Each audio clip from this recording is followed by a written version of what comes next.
Inicialmente abrir a live, eu quero agradecer todo mundo que aguardou aqui, todo mundo que está já com a gente no FutiHub. Lembrando que a gente está, nesse momento, abrindo essa aula aberta, abrindo essa aula que é gratuita, do curso executivo de futebol da turma 5. E nesse encontro, a gente recebe o Fernando Carvalho, professor do curso e consultor de gestão de futebol, e também o Rodrigo Caetano, executivo de futebol do Atlético Mineiro, para falar sobre o dia a dia de um executivo de futebol, quais são as principais tarefas dentro de um clube, as habilidades necessárias para exercer essa função e também, claro, o relacionamento com todas as áreas que estão inseridas, não só no departamento de futebol, mas também na cultura do clube, na política do clube, porque engana-se quem ainda entende e imagina que o executivo de futebol é só um contratador de jogadores, vamos usar o popular que muita gente fala, né? E o curso executivo de futebol chega na sua 5ª edição, com data de início confirmada para o dia 10 de abril, tá?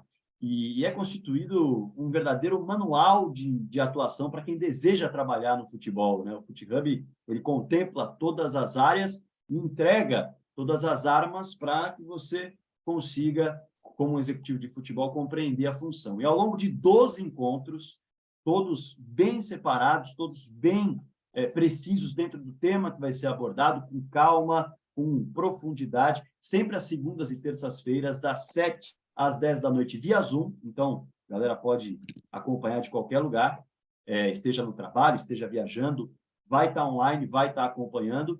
Os alunos vão ter contato com referências do meio, né? Vão absorver lições sobre cultura de clube, planejamento estratégico, que é fundamental, a gestão de pessoas, também cada vez mais importante, logística, fator determinante no calendário nacional para qualquer equipe de qualquer divisão, e também, claro, lidar com todas as dificuldades que essa função exige, dificuldades políticas, dificuldades financeiras, dificuldades organizacionais e por aí vai.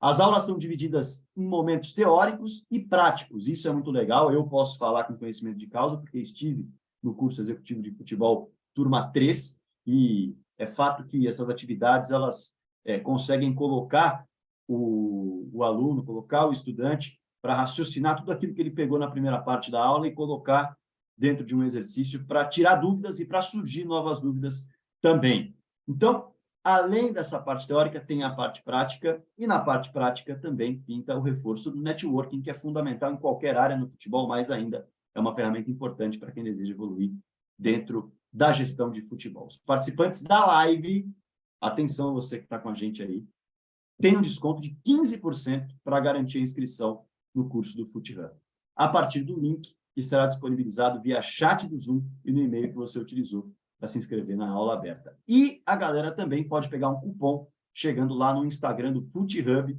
e pedindo para a galera esse cupom de desconto para se inscrever no curso. Todo mundo vai ter uma pitadinha, vai ter uma sensação curta, mas certamente muito, muito, muito precisa do que é a profundidade desse curso nessa aula que a gente vai ter hoje. Fernando Carvalho, grande abraço a você. Agora uma boa noite oficial. Boa noite, Rodrigo Fragoso. Para não confundir com o nosso convidado, vou te tratar só de Fragoso a partir de agora. Rodrigo Caetano, querido amigo, prazer em te ter conosco aqui, grande executivo do Brasil, com resultados exitosos por onde passa, com títulos, com competência, né, com crescimento permanente na carreira e no ambiente da indústria do futebol. É muito bom te ter aqui. E antes de passar a palavra ao Rodrigo Caetano, através do Fragoso, eu quero fazer um breve relato sobre o nosso curso, né? Por que ele começou, como ele foi criado. Ele foi criado até a partir de entrevistas de presidentes, de diretores de clubes como o Cruzeiro, como o Santos, né? Como o São Paulo, o Vasco da Gama, né? Que apregoavam muitas coisas que eram totalmente incompatíveis com o ambiente dos seus clubes e com a gestão dos seus clubes, né? Então, eu procurei o Cícero Souza, depois procurei o Marco Dal Bosco, da CBF, e expus, né, o que eu tinha como ideia fazer, exatamente um manual, uma cartilha do executivo de futebol. A CBF já tinha essa ideia, já estava desenvolvendo através do seu setor, da sua escola, da sua academia, esse curso, né, exatamente pegando todos os itens que são necessários para o desenvolvimento dessa atividade, que passou a ter protagonismo a partir de determinado momento no país. O Rodrigo é um dos protagonistas dessa atividade. Eu sou lá de trás, Rodrigo Caetano e Fragoso, eu sou lá de trás, sou de 82, né, como dirigente do Internacional, no jurídico. Lá atrás nós tínhamos os supervisores que faziam todas as tarefas que implicavam em contratação de jogador, em reservar passagens da família, recepcionar a família, colocar a família em contato com o dia a dia, né, respectivo na cidade em que iriam morar, colégio, faculdade de esposa, a maneira de conviver na cidade em que estavam chegando, né, as viagens, eles é que coordenavam, a renda, quando era dividida no interior, o Carlos Duran do Inter, o Verardi, o Kleber Furtado antes no Grêmio, né, aí Maluf no Atlético Mineiro e no Cruzeiro, primeiro no Cruzeiro, depois no Atlético Mineiro, enfim, tantos e tantos profissionais que começaram lá atrás, né, e que vieram contribuindo para que essa atividade fosse se formando, né, devem ser referidos nesse momento em que a gente começa um curso e que homenageia essas mesmas pessoas que trouxeram tanto ensinamento a todos nós, né, que estamos aqui.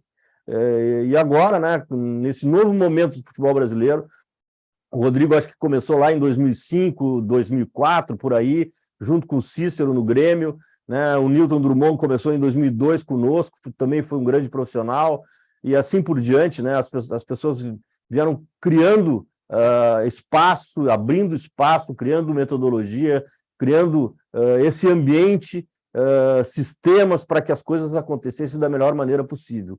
E hoje não se entende um grande clube, né, de Série A ou B que não tem um executivo de futebol. É essencial, né, que o executivo esteja presente para ser não só, né, o executor das tarefas determinadas por um presidente ou por um dirigente voluntário, mas sim o criador dos processos, o criador, né, das atividades do departamento, o responsável por implementar uma política de futebol. E é exatamente isso que a gente apregou no nosso curso, né? E é exatamente isso que a gente traz como ingrediente principal para que os nossos alunos tenham uma visão ampla e completa, né, do que significa ser executivo de futebol. E nada melhor começar essa turma 5 com um grande profissional, né, que é o Rodrigo Caetano, que está conosco hoje, a quem eu saúdo e a quem eu destino um grande e fraterno abraço.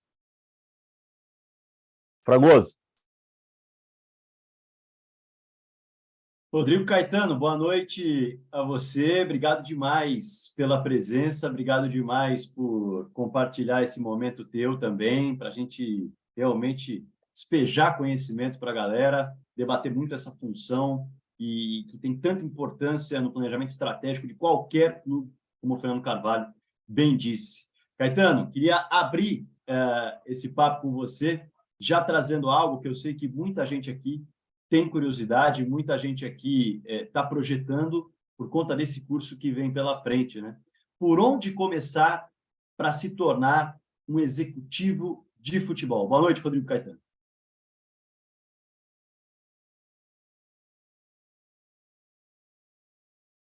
Não está conseguindo liberar o mic? Será que o William consegue liberar? Deixa eu ver aqui.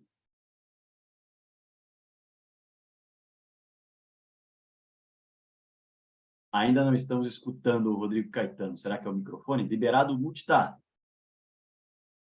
Vamos testando, não tem problema não. Dá uma olhadinha no microfone. Qual deles está liberado? Vamos ver se a gente consegue escutar. O vivaço é assim mesmo.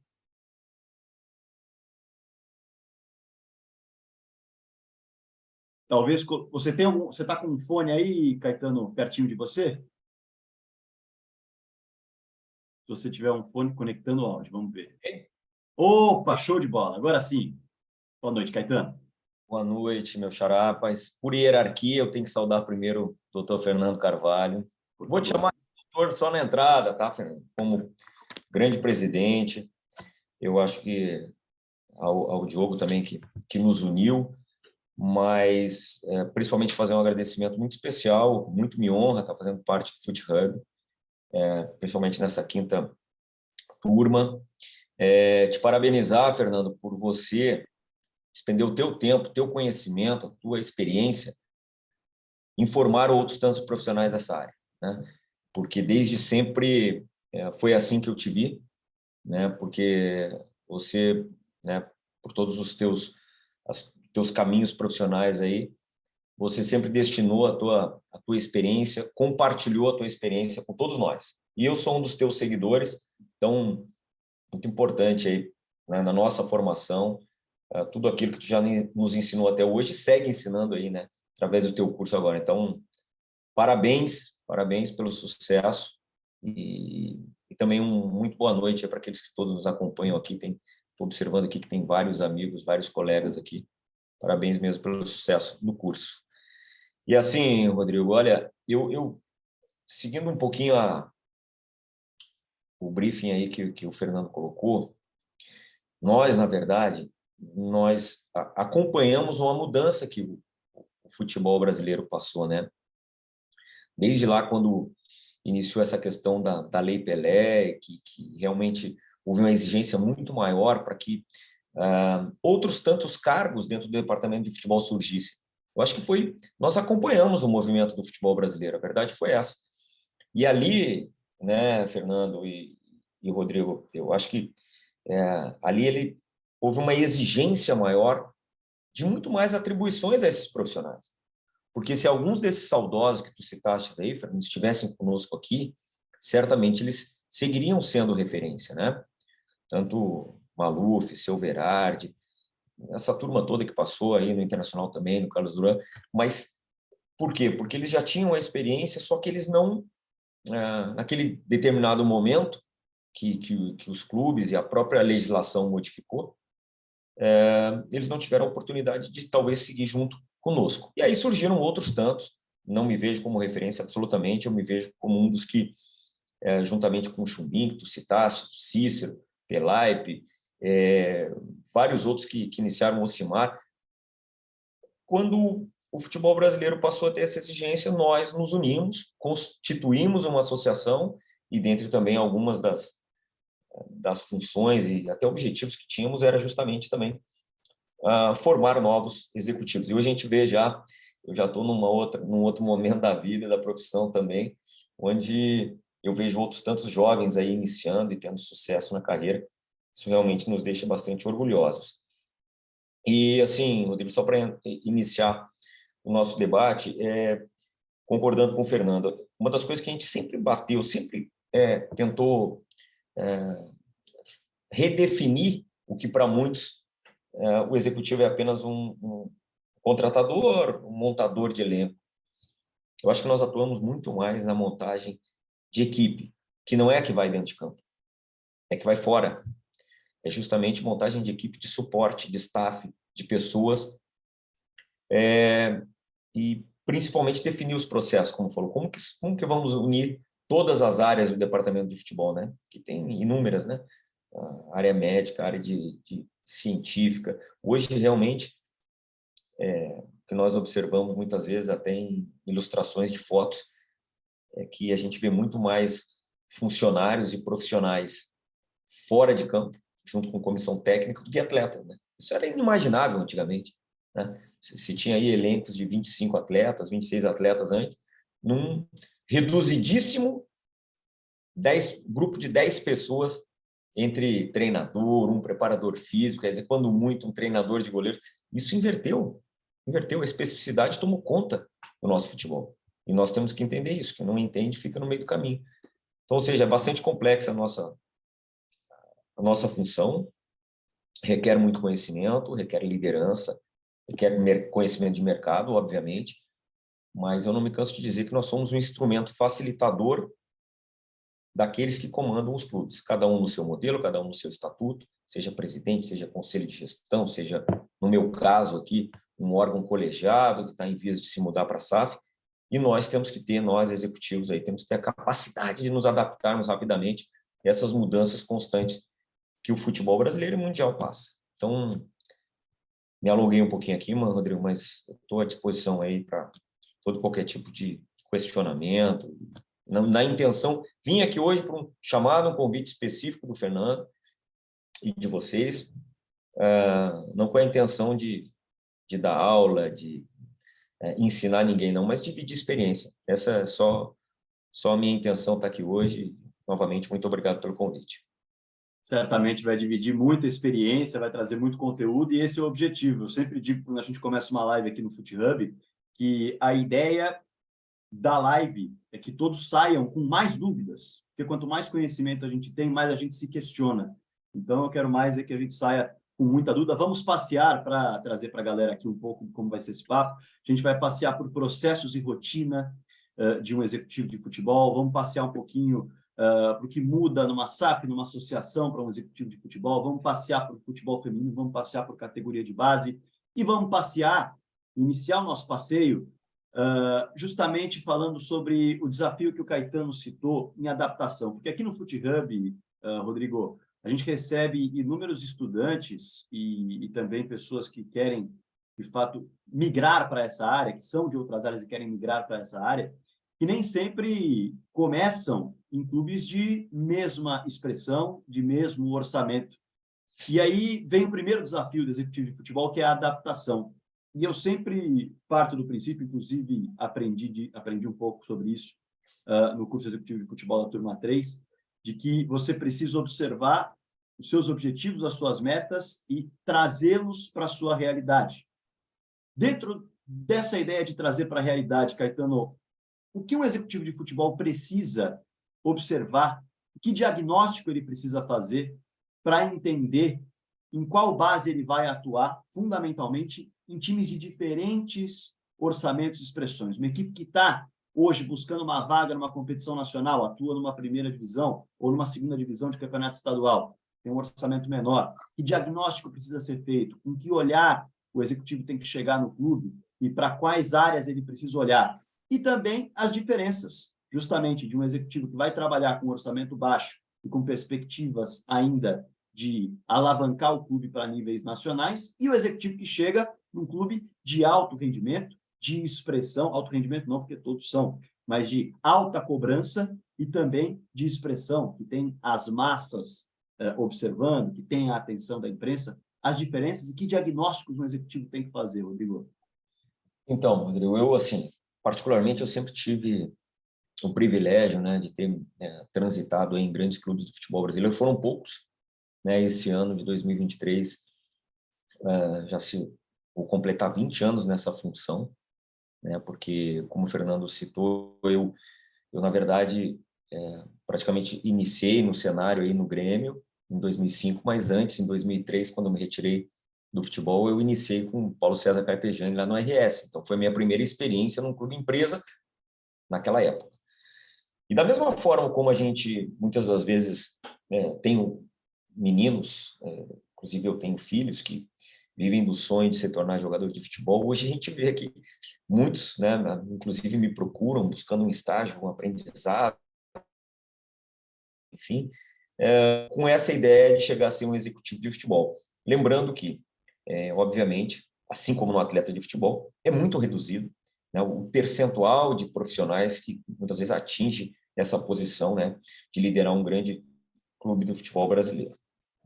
O que não invalida a importância.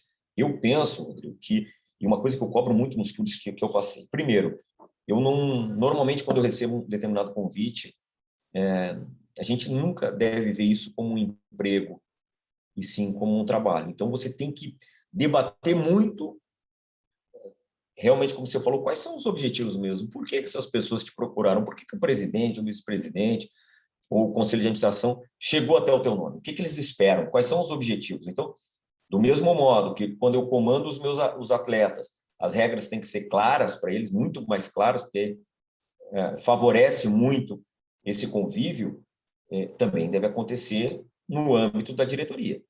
É claro que nem todos podem, volto a dizer, existe o ideal, existe a realidade. Nem todos podem exigir. Mas é fundamental que você consiga interpretar o mais rapidamente possível o clube que você está indo. É inadmissível que um profissional, seja em qualquer área, chegue num determinado clube para depois tentar entender a sua história, suas características, no nosso caso, quais os atletas, qual o perfil de atleta que esse clube teve sucesso, e assim por diante. E uma das coisas que eu cobro muito por onde eu passo, principalmente cobro dessa diretoria acima, e é um fator determinante, na minha visão, às vezes até por conta da expectativa, é a comunicação. Os clubes brasileiros comunicam muito mal. Eu me refiro no sentido da geração de expectativa. E eu posso falar do meu clube atual, né? Atravessa uma enorme dificuldade financeira, mas para todos vocês, para o centro do país, é um dos 3 clubes de melhor ou maior orçamento. Por quê? Porque isso foi dito. Em algum momento foi dito. E ao ser dito isso, a expectativa ela subiu demais. Então aqui eu enfrento problemas, Fernando, que eu sei você lá atrás gostava de fazer determinadas apostas em jogadores desconhecidos. Hoje no Atlético, e não importa que isso repercuta, porque o que eu estou dizendo aqui, eu já digo aqui em entrevistas oficiais. O Atlético não se permite fazer aposta. Sabe por quê? Porque não se tem tolerância. Imagina-se que os nossos investidores seguem aportando recursos e que nós temos a condição de olhar o cenário como um todo e chegar lá e escolher as melhores peças. Então, isso é cultural por uma má comunicação. E esse é um defeito. O profissional de futebol ele tem o dever de comunicar a realidade. A gente sabe que muitas das vezes os dirigentes estatutários eles têm um certo receio de comunicar a realidade para o seu torcedor. Mas nós, profissionais, aqueles que me acompanham, não, porque ali na frente nós seremos cobrados por essa má comunicação. Então, eu vejo assim, o diagnóstico do que o clube precisa, regular isso bem com os teus superiores, o porquê que você está sendo contratado e quais são realmente as suas metas, que elas fiquem claras, e comunicá-las. Porque você vai ser exigido conforme a comunicação que foi feita na tua entrada. Eu tenho me debatido muito sobre isso. Eu acho que é um mal, não são só dos clubes, eu acho que das grandes organizações se comunica muito mal. Se comunica pouco a verdade e depois, na hora da cobrança, que vocês veem aí, né? São cobranças de torcidas organizadas, de imprensa, enfim, em geral, porque a realidade, às vezes, é muito dura e se tem receio de comunicar exatamente o que os clubes enfrentam. Eu penso dessa forma. É claro que não dá para exigir, Rodrigo, que todos os executivos, ao vislumbrarem aí uma oportunidade, eles façam determinadas exigências. Mas você pode ter certeza que se você não estabelecer esses acordos tácitos, principalmente na sua entrada, logo ali na frente você vai ter problema. Então, é melhor que tudo fique claro na sua entrada. Eu faço isso com os atletas que contrato. Normalmente, a gente tem tido sucesso também, sim. Rodrigo, Fernando? a propósito dessa colocação sobre a comunicação, eu falava na nossa prévia sobre a comunicação do Santos, né? E volto lá no meu tempo, Rodrigos. Realmente, eu fui criado como dirigente num ambiente onde as coisas não podiam aparecer, era feio, né? Tinha que tapar o sol com a peneira, não comentar, o jogador era vendido e o torcedor se surpreendia com a venda. Da noite para o dia o atleta era vendido, da noite para o dia o jogador era comprado. E aí eu procurei mudar isso, e procurei ter uma comunicação mais clara com o torcedor colorado, na época, né, com o associado, para não surpreendê-lo. Isso vem eu sou advogado, né, e hoje não exerço mais, mas a pior coisa que tem é tu surpreender o cliente. O cliente ter uma ideia de que vai ganhar o processo ou que vai ter determinado resultado e não ter. Então, eu sempre procurei, como advogado, não surpreender o meu cliente. E quando eu passei a atuar no futebol, o meu cliente era o torcedor, era o fã, né, do Internacional. Então, eu sempre quis ter uma relação direta com a verdade e transmitir a verdade. E talvez eu tenha sido o primeiro dirigente aqui no Sul que dizia, vou vender 2 jogadores por ano. Aí eu tinha o Daniel Carvalho, eu tinha o Nilmar, eu tinha o Sobis, todo mundo sabia que eu ia vender, né, que o Inter ia vender. Então, quando o atleta era vendido, não tinha surpresa, né? E não havia crítica. Da mesma maneira que o Tafarel, quando foi vendido, foi criticado, o Falcão, quando foi vendido lá atrás, foi criticado, e eu acompanhei isso como torcedor, né? Então, a comunicação, como diz o Rodrigo Caetano agora, é fundamental, né? O torcedor tem que ter ciência do que eu vou fazer, né? Eu, como o Rodrigo disse, eu sempre gostei de contratar jogador que pudesse ser transformado em útil, né? Ele chegava aqui, Ceará, Wellington Monteiro, o Índio, né? Viraram campeões do mundo, mas quando chegaram foram criticados, mas o torcedor sabia que esse era um processo, né? O Lúcio lá atrás, o Rodrigo Moledo, todos jogadores que custaram muito pouco. E eu sempre gostei de ter esse tipo de ação administrativa junto com o Newton Drummond, junto com os meus companheiros de direção, né? Na verdade, a política era de todos.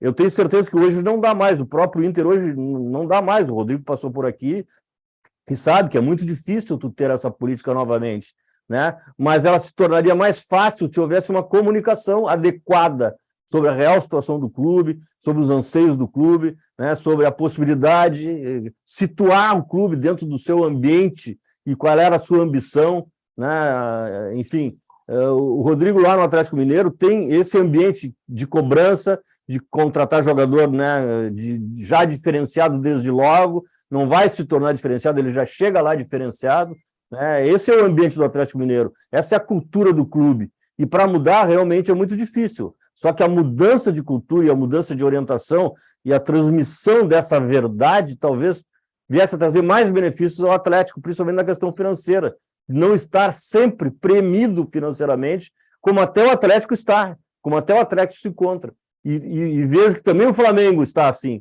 né? O Flamengo, no momento em que ele parar de vender as suas estrelas, ele vai ter dificuldade, porque ele está contratando jogador a preço de venda. Contratou o Gerson agora por 15 milhões de euros, né? Contratou o Vidal, jogadores que são muito caros, né?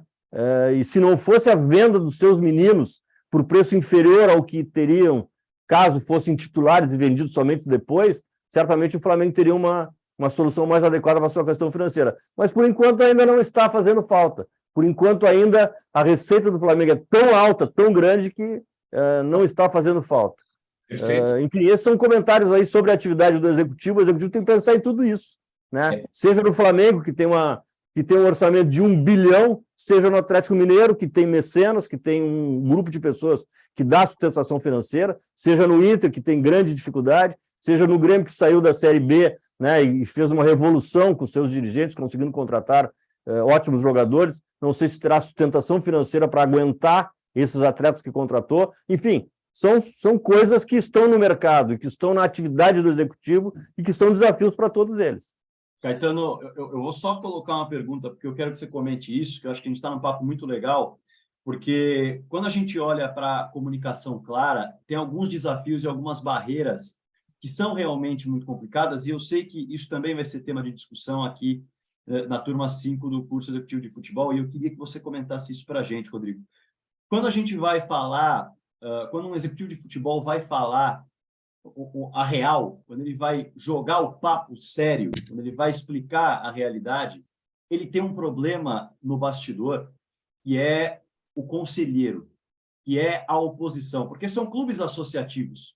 E aí, o presidente que escolheu aquele diretor de futebol, vamos colocar você na história, Caetano, o presidente que escolheu o Caetano na história, ele vai falar: Caetano, eu preciso que você fale que a gente vai brilhar. Pelo amor de Deus, você não vai falar que a gente vai, no máximo, buscar uma vaga na Libertadores, que a gente vai lutar para ficar na Série A. E aí, você vai falar: não, mas eu preciso falar, eu preciso comunicar a realidade. Não, mas aí os conselheiros aqui me matam, eu vou perder voto, eu não vou me reeleger, eu escolhi um diretor que não consegue me garantir que eu vou brigar por título. Como lidar também com a questão política, porque ela influencia muito no dia a dia do futebol, né? Muito, Rodrigo, muito. É por isso que cada clube aí, agora tem muitos movimentos distintos, né?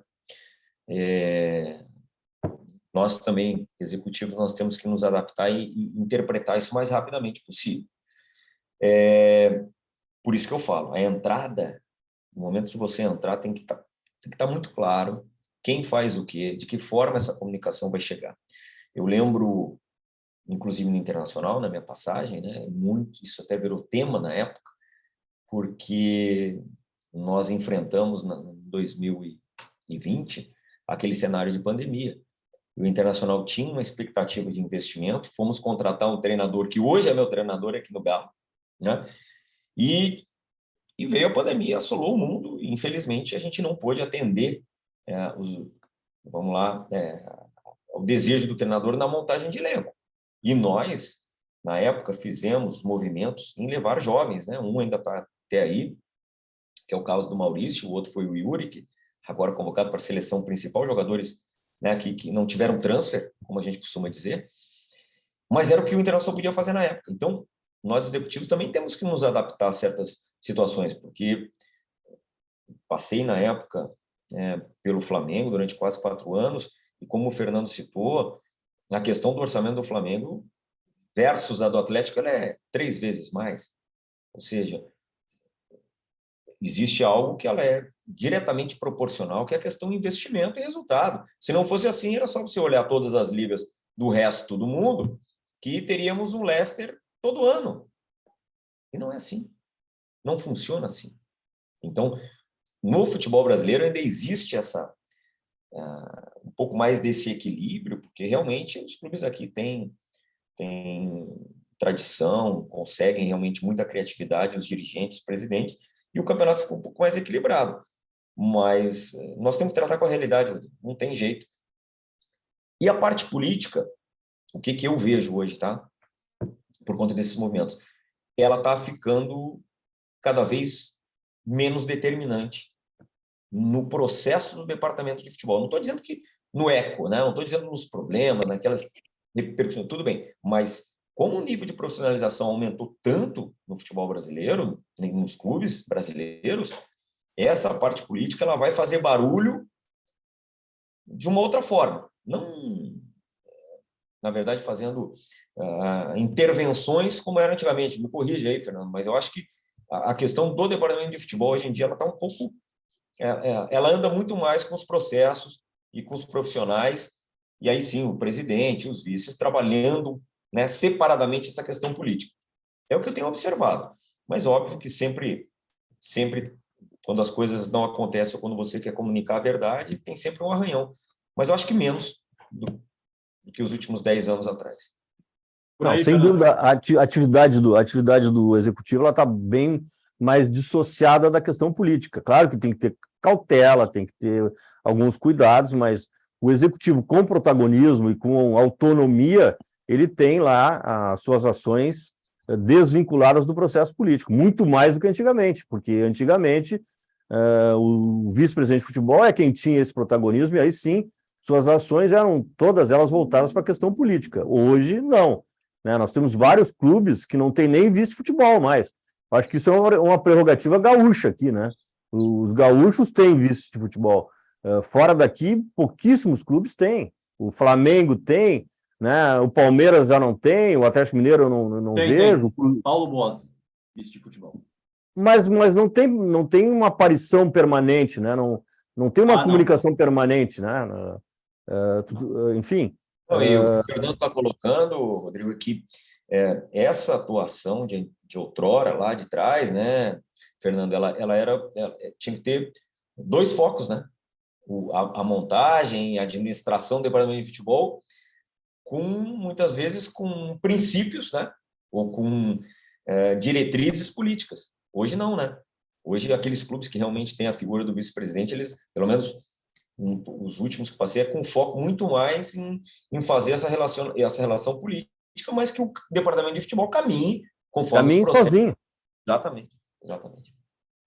E dentro desse olhar, Caetano, é claro que a gente vai mergulhar um pouco mais em estrutura também, eu acho, mas já que a gente falou um pouquinho de comunicação, até você citou o ponto envolvendo o Atlético Mineiro, da questão de apostas e tudo mais, quando a gente fala de um executivo de futebol, esse executivo de futebol, ele também é responsável pelo modelo de jogo, pela filosofia do clube. Essa é uma dúvida também que muita gente tem, e acho que vale pegar alguém com experiência para falar, porque há quem fale o seguinte: olha, o executivo de futebol ele tem que, em conjunto com o clube, projetar uma filosofia para ser impactada dentro da categoria de base no profissional, assim como faz o Ajax, assim como faz o Barcelona, com sistemas fixos em alguns momentos, em outros com uma formação específica de um jogador, uma documentação praticamente, uma cartilha praticamente, né?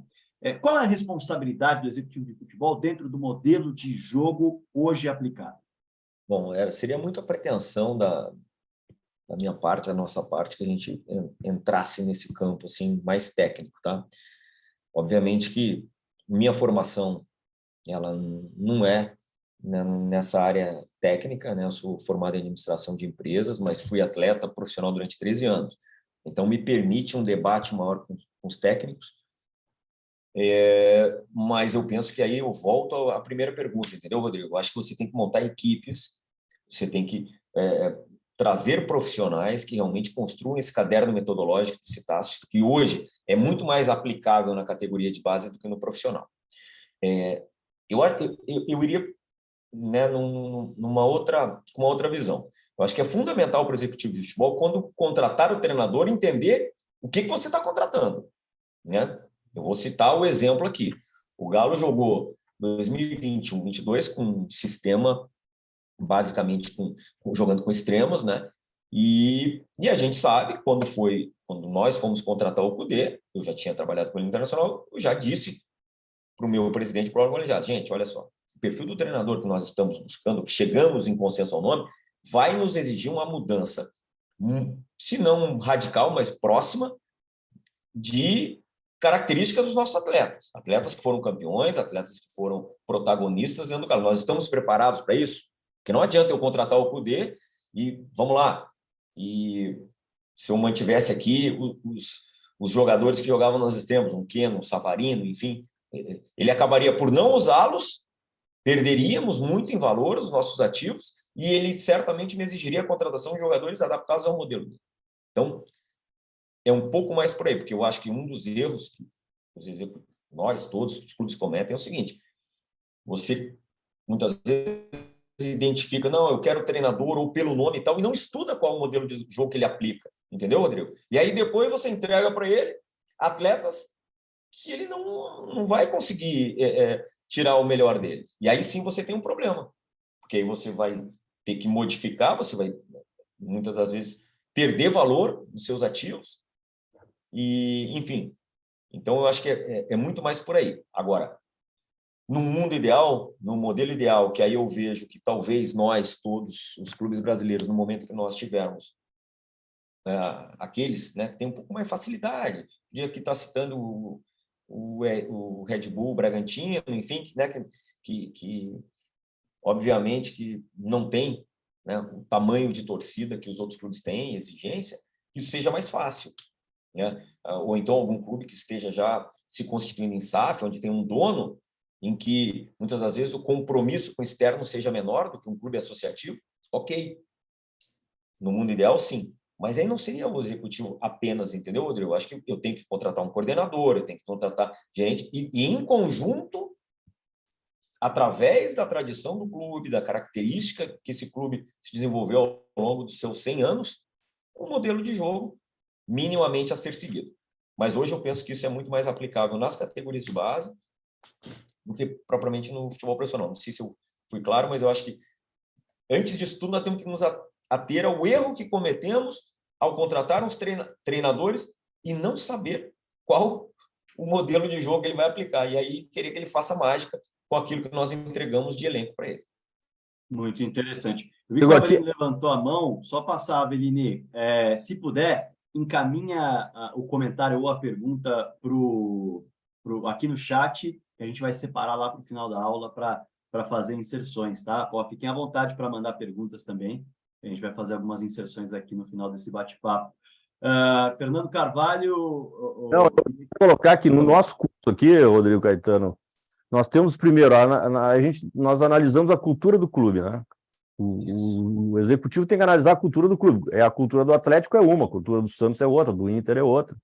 O Inter, por exemplo, quis trocar sua cultura agora, recentemente, contratando treinadores que só propunham o jogo. E na terceira tentativa, acabou contratando um treinador reativo, né? Que é o caso do Mano, foi o que deu certo, né? Perfeito.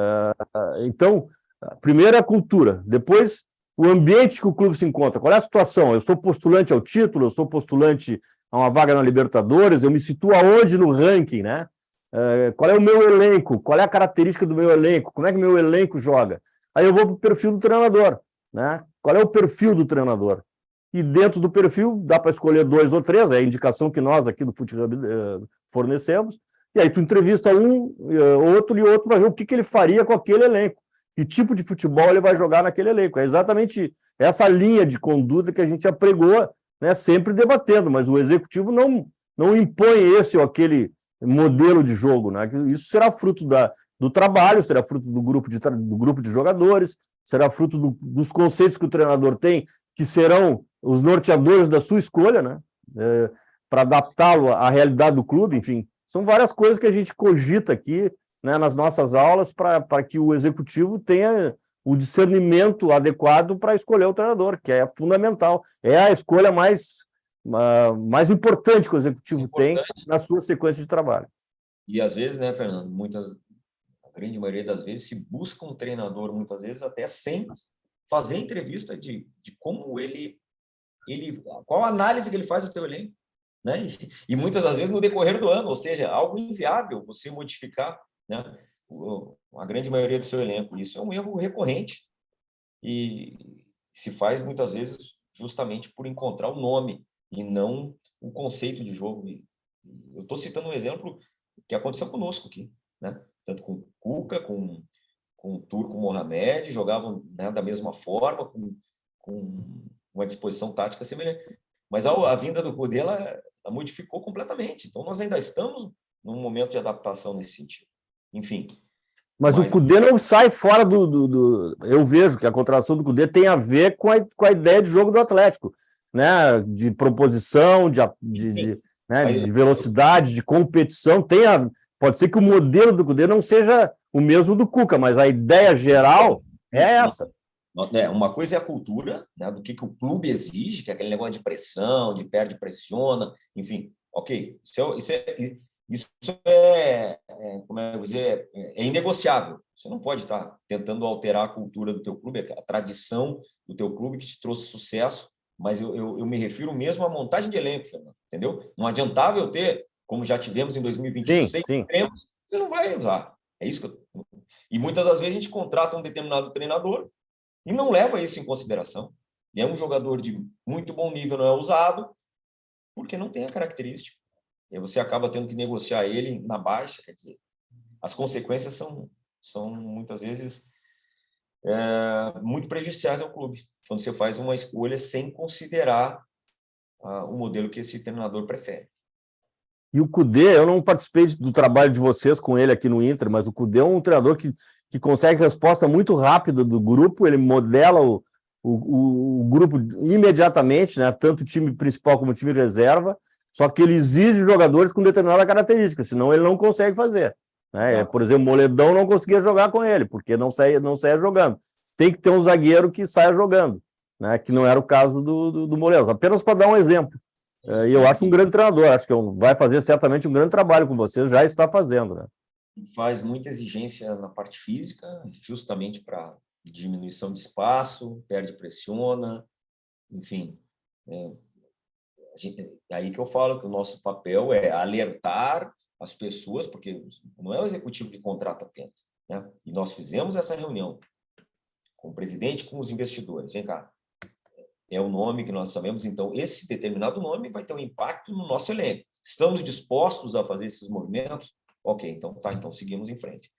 Na maioria das vezes isso não ocorre, né, Fernando? Primeiro traz e depois vê o que precisa fazer. Aí não e ainda em cima disso, eu queria trazer um pouquinho do teu dia a dia para a conversa, Caetano, porque a gente vai ter, como o Fernando Carvalho disse aqui na turma 5, uma aula específica sobre a contratação de treinadores, que, como o Fernando disse, é parte fundamental do processo de gestão do projeto. E aí eu queria pedir para você, que eu sei que tem muita gente aqui que certamente se pergunta sobre metodologia e processo. Que processo eu tenho de cumprir para entender se aquele treinador, de fato, pode encaixar no meu time? E aí eu quero que você traga um pouco do seu processo, ou seja, vou dar alguns exemplos aqui. Você faz contato com pessoas e profissionais que já trabalharam com aquele treinador para entender qual é o dia a dia dele? Você assiste aos vídeos do último trabalho dele para entender se assemelha com o seu elenco? E, em cima disso, em cima desse primeiro filtro, quais são as ferramentas que você usa? E dentro da entrevista, quais são as perguntas que o executivo de futebol deve fazer ao treinador? Bom, pois é. Não, eu acho que tudo isso e mais um pouco, tá, Rodrigo? Eu acho que conhecer, principalmente, o modelo de jogo preferido por ele, perfil de atletas. Uma das coisas que a gente sempre debate muito também é para que ele tenha um entendimento que está chegando num clube que já tem processos, né? Então, a negociação de uma contratação, na minha visão, ela nunca deve ser muito rápida de um treinador, entendeu? Porque ao você não dissecar bem essas dúvidas, fazer bem, estabelecer bem essa comunicação com ele, de como que vai ser as regras, logo ali na frente não vai dar certo. Então, é preferível, eu, pelo menos particularmente, tenho sempre muita cautela em abastecer esse profissional nas entrevistas, as informações de como que estão os processos dentro do clube, quem faz o quê, e depois ouvir dele o que ele espera. Vou te interromper um segundo para te perguntar. Esse fornecimento de informações, de que maneira é feito? Ele é formalizado, por exemplo, no PowerPoint, quase de onboard? Bom, após ou concomitantemente a uma entrevista, particularmente, eu sempre faço uma apresentação do clube, né? Porque o profissional que está sendo contratado, e hoje, com esse mundo globalizado, é claro que ele tem informações, mas são, acho que, informações ainda bem incipientes em relação ao que realmente a gente vem aplicando no clube, né?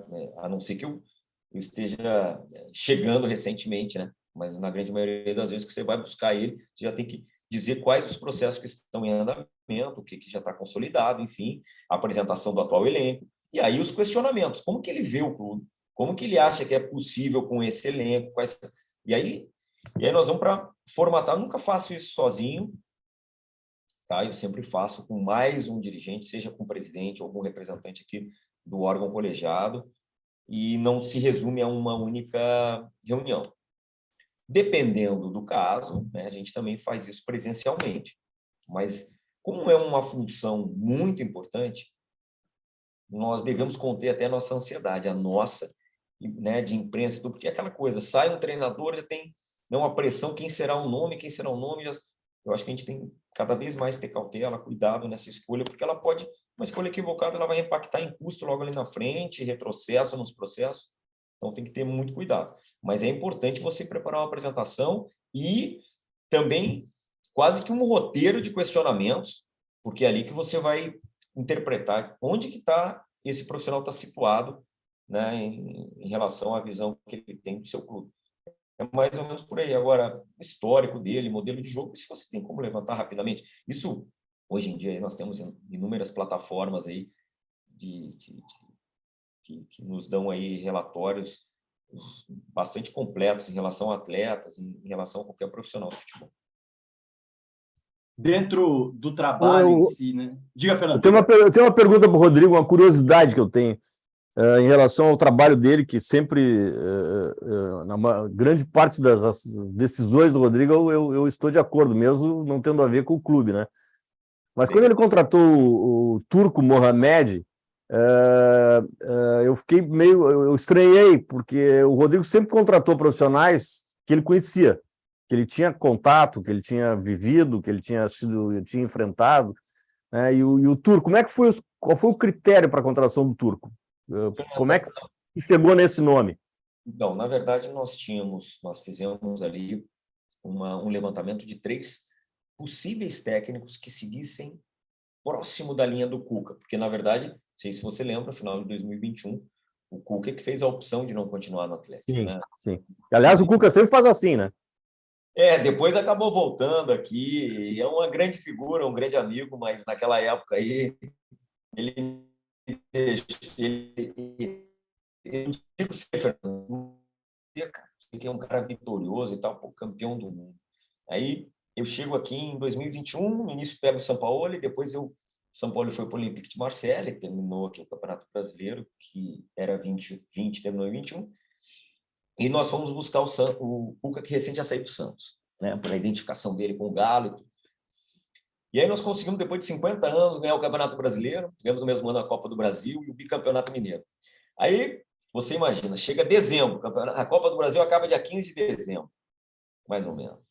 Você imagina, poxa, eu vou ter aí, no mínimo, quando muito, por ter ganho tudo isso, uma semana de sossego, né?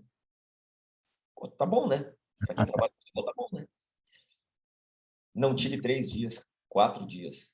E o Cuca me liga, não, pois é, eu estou pensando. Tá pensando o quê? Não, mas... E aquilo vai. Confesso que eu não esperava. E aí, foi logo depois do Natal, quando ele deu a notícia para todos nós, imagina.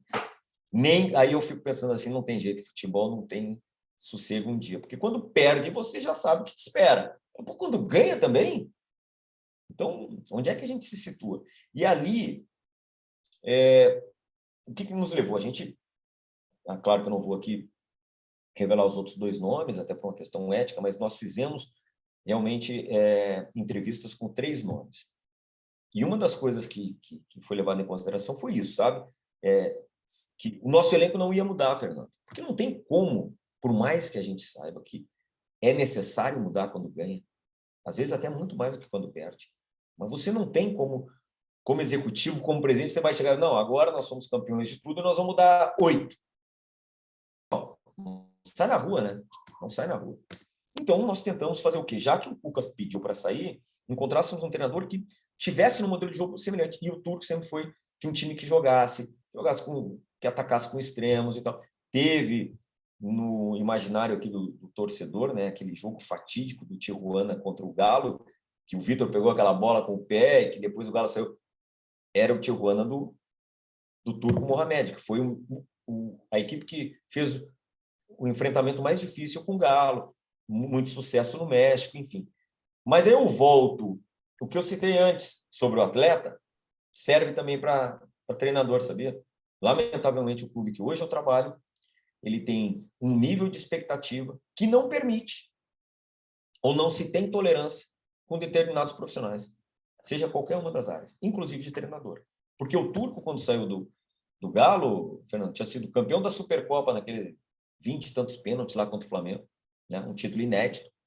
Tricampeão mineiro, onde ganhou da final única do Cruzeiro 3-1, e estava em terceiro no Campeonato Brasileiro.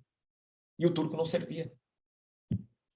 Essa intolerância a determinados treinadores que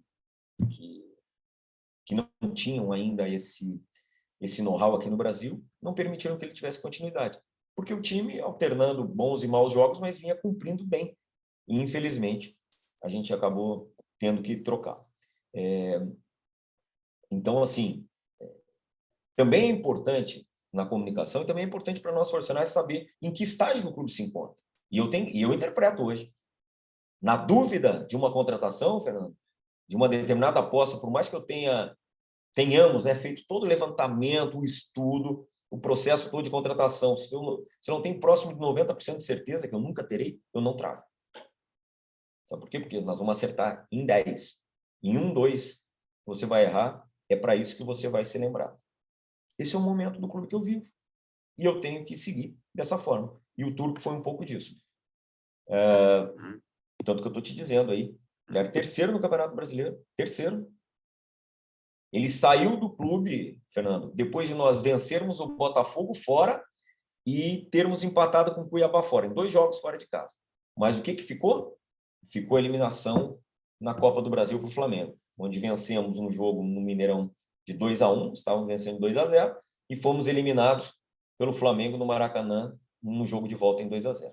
Esse é o resumo da passagem do Turco, que eu lamento ele não ter tido continuidade, mas tenho que entender o momento do clube que eu hoje estou trabalhando, que é esse. É uma intolerância e, infelizmente, é a realidade. Eu não tenho receio nenhum de dizer isso, tá? O que eu estou falando aqui na tua aula, que repercutam, porque é o que eu digo todos os dias. Nós, às vezes, temos que ter um pouco mais de humildade e realidade e entendermos que, em determinados momentos, aí, nós temos que ter um pouquinho mais de tolerância com os profissionais que chegam ao Galo ou que vêm até o Galo. Agora, Caetano, o que impede o executivo de futebol de, por exemplo, segurar no momento em que não deu para segurar o Turco? É a pressão externa? É a pressão... vou citar novamente, embora a gente já tenha falado que tem pouca influência, É a pressão política? O que impede a continuidade de um trabalho? E o executivo fala, por mais que eu queira segurar, não tem jeito, eu tenho que abrir mão. Olha, realmente nós temos que entender, como eu disse, o momento do clube e o momento que você se encontra. Essa situação do Turco, lamentavelmente, isso já vinha quase que um mês já. E eu mesmo disse a ele, no momento que eu fui desligá-lo, olha, eu lamento não ter mais forças, porque também penso que não é o movimento correto, mas eu não sou o dono do clube, não sou, vamos lá, o único responsável por isso, eu estou inserido nisso. Mas o externo, infelizmente, o externo, quando eu digo, não é nem dentro do clube, tá? O externo, ele muitas das vezes ele conduz muitas das decisões do clube. Nós somos profissionais, a gente vai lutando até onde você tem força, né? E muitas das vezes não tenho nem receio de admitir que, infelizmente, lamentavelmente, muitas das vezes o externo determina muita coisa, ainda no futebol brasileiro, por sermos clubes associativos. Talvez um dia, se deixarmos de ser, esse externo ele vai interferir menos. Pelo menos é o que eu espero, tenho essa esperança. Mas foi isso que aconteceu.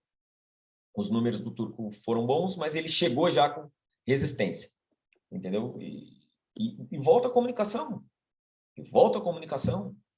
Porque muitos outros nomes assim de técnicos que não quiseram, ou não aceitaram, ou não se permitiram ouvir o nosso projeto, era o do imaginário do torcedor, enfim, da imprensa, era do mundo ideal. E quando você não atende isso, aquele profissional que chega, ele já chega, na grande maioria das vezes, com os dias contados, lamentavelmente. Agora, enquanto eu ainda estiver nesse meio do futebol e como profissional, eu ainda vou seguir lutando pelos princípios que eu acredito.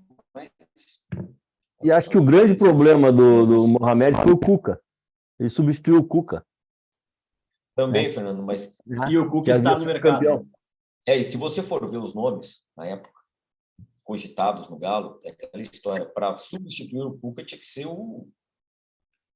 quase um Pepe Guardiola. Já para citar um que não viria. Mas se você for buscar lá os que... Então, é isso. Eu volto ao princípio. Quase tudo, não tudo, mas quase tudo é reflexo da comunicação, seja ela boa ou ruim. Não tem jeito. E a gente paga a conta quando essa comunicação, na verdade, ela não é feita de forma clara e principalmente objetiva. O trabalho de um executivo, ele... Você quer dizer alguma coisa, Fernando? Desculpa. Não. Então, já perdão. estou falando demais aqui. De jeito nenhum. Eu sou o que menos tem que abrir a boca aqui, pelo amor de Deus. Fique à vontade, Fernando. Uma outra coisa que me chamou a atenção, e eu tenho certeza que a galera que está aqui nessa aula se pergunta muitas vezes, na tua declaração, Caetano, foi o seguinte: às vezes, até quando ganha, tem que mudar. E um dos desafios de um diretor de futebol, de um executivo de futebol, dentro do planejamento estratégico, claro que é a gestão de pessoas. E aí é um ponto que eu queria trazer da tua experiência também para buscar aqui novas dúvidas para a galera. Como identificar? O que indica que é o momento de trocar alguma peça dentro de um elenco vencedor? O que o executivo de futebol tem que ter como alça de mira? Qual é o foco dele? Onde ele tem que colocar o olhar para perceber, no time que ganhou, eu acho que eu vou mexer aqui, aqui e aqui. Quais são os indicativos e os indícios para você acertar na mudança, Caetano? Eu sendo bem franco, eu posso falar por experiência própria, tá? E participei de dois casos muito semelhantes, muito semelhantes. Eu lembro em 2012 que o Fluminense, né? Eu estava no Fluminense, a gente foi campeão brasileiro, campeão estadual. Permanecemos com todo o elenco para o ano seguinte, trouxemos mais 3, 4 peças, não mais do que isso, 3 talvez. E o Fluminense sofreu em 2013, mas sofreu muito, no momento em que foi eliminado da Copa Libertadores. Por quê?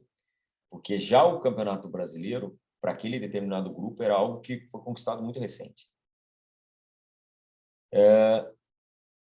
Pensando de que aquilo era um caso isolado, no Galo, mais ou menos a mesma coisa de 21 para 22.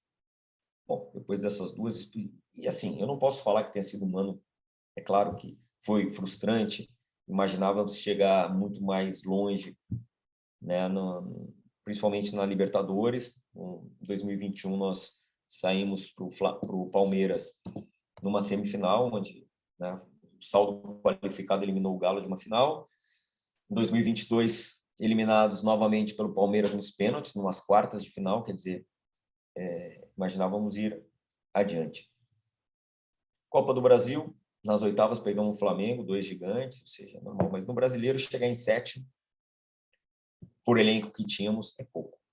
Por isso que sofremos agora esses 2 meses e meio aí, porque toda aquela trajetória de pré-Libertadores, ela é... Vocês não têm noção do nível de tensão que pode definir um ano de um clube, né, uma pré-Libertadores. Então, assim, mas certamente o que eu posso dizer é que não terá a terceira vez. Ou seja, se realmente tiver um ano exitoso, não é aquela determinada peça, não. É você não ter receio em vender um jogador que foi campeão. É não ter, vamos lá, você não desprezar, não que tenhamos grandes propostas, não, mas você considerar, melhor dizendo, as propostas que cheguem para aqueles atletas campeões. Aí você oxigena. Talvez seja essa a palavra. Não necessariamente, não, é o meia, é o atacante. Não é especificamente esse diagnóstico. É muito mais em você falar, não, enfim, o ciclo se encerrou, eu vou oxigenar, e isso vai me dar, talvez, melhores resultados. Eu lembro bem que em 2016 eu trabalhei com o Muricy no Flamengo e perguntei a ele, e ele já disse inúmeras vezes, porque você não vê essa mudança radical de elencos nos outros países, né? Acho que isso é cultural um pouquinho, né? A manutenção do foco de querer ganhar sempre. Nós aqui é difícil. E eu perguntei, Muricy, como é que você sagrou tricampeão brasileiro em sequência, né? Foi naqueles anos de São Paulo, né? 6, 7, 8, é isso, né? Ele falou, porque, na verdade, nós considerávamos sempre a mudança de 4 peças, 4 a 5 titulares. 4 a 5 titulares são quase 50% do time, né?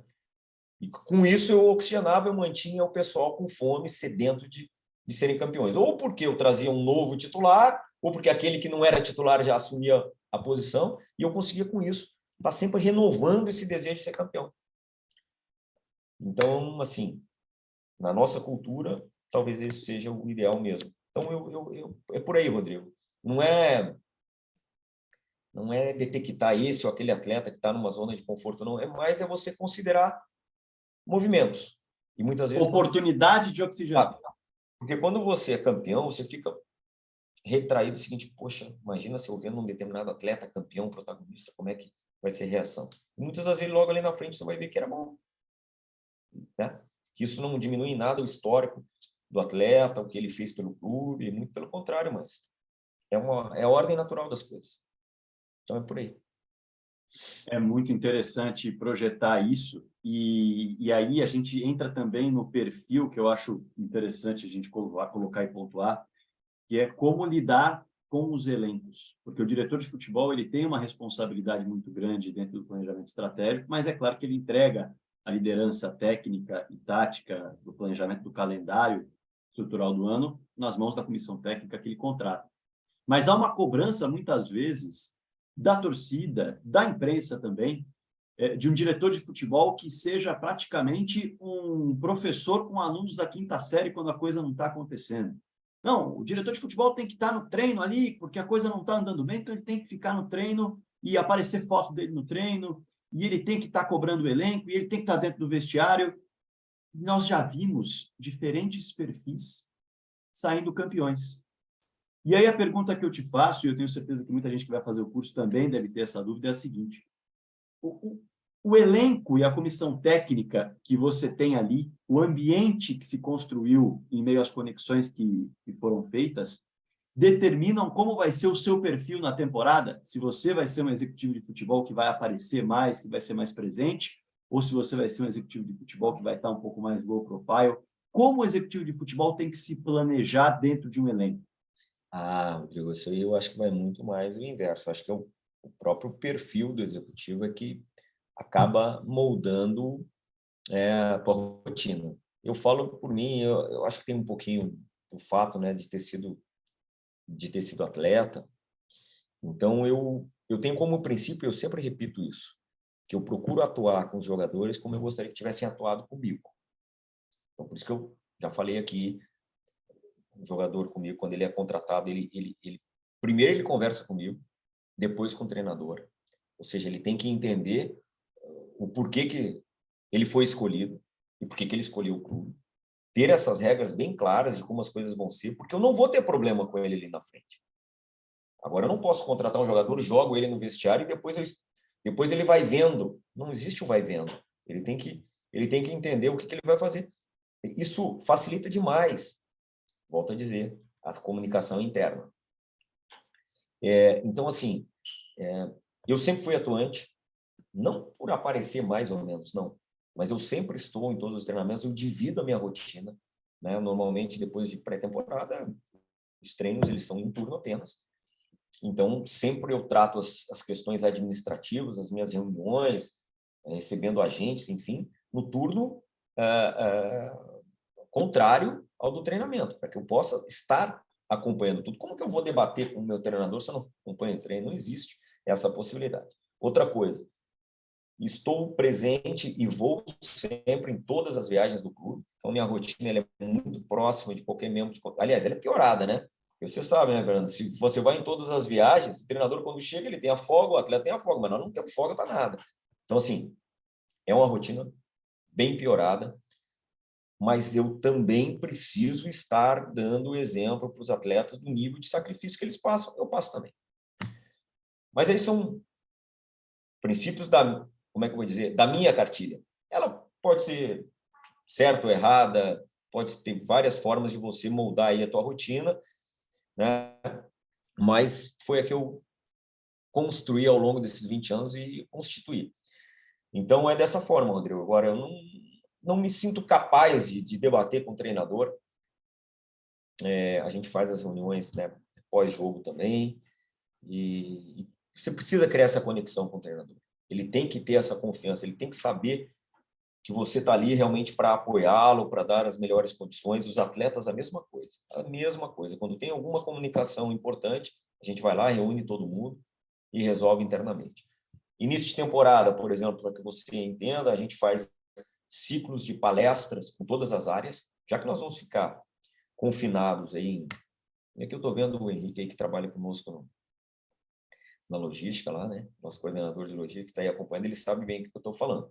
Então, a gente reúne todos os profissionais das diversas áreas para que justamente apresentem aos atletas como que serão as regras, porque o fisiologista ele vai dar a regra geral dele no início do ano, depois vai fazer os ajustes, as intervenções. O que não pode é todo dia você trabalhar a exceção e não a regra. Então, a gente usa o espaço, usa o tempo inicial da pré-temporada para colocar departamento médico, comunicação, assessoria, tudo, e dali nós startamos o ano. São métodos aí utilizados que vem dando certo, sempre baseado, como eu te disse, eu gostaria que eu ajo com os atletas como eu gostaria que tivessem agido comigo quando eu ainda era atleta. Que, digo para muitos, agora estou vendo o Ricardinho também,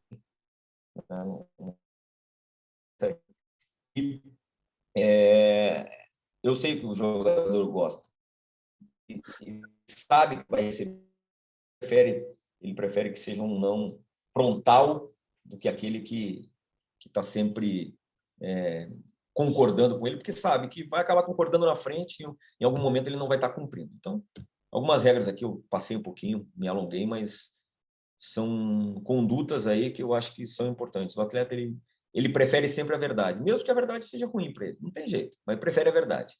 E é assim que eu gostaria que tivessem, né, feito comigo lá atrás quando ele jogava, então procuro seguir isso. Tem dado certo. Alguns deles, Rodrigo, Fernando, às vezes saem bravos comigo no clube, porque imagina, em algum momento eu tenho que dar uma notícia ruim, ó, você não vai ser utilizado, você vai ser negociado, então, aí passado um tempo eles ligam, diz, pô, não devia ter te ouvido mais um pouquinho. Assim tá bom.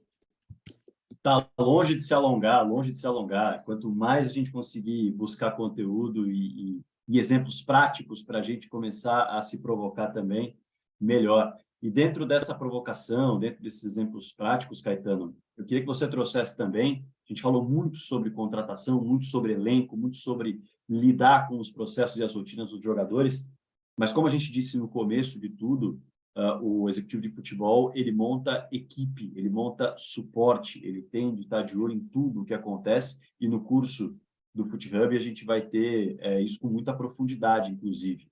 Eu queria que você trouxesse um pouco da sua rotina também com as outras áreas, como elas funcionam, como os processos são determinados, qual a sua frequência de comunicação com a fisiologia, com o departamento médico, com análise de desempenho, com análise de mercado, como funciona a rotina de contato e os processos, os relatórios com cada área para você conseguir tirar o melhor de cada um.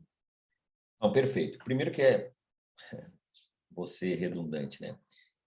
A comunicação interna é fundamental. Também ocorre um erro nos clubes de que esses departamentos não se comunicam, né? Na grande maioria das vezes. Então, você tem que provocar isso.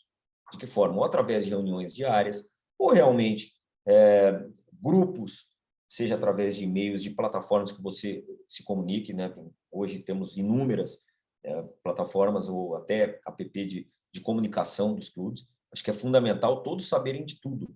É claro que você não está aqui, questões específicas e sigilosas, ok.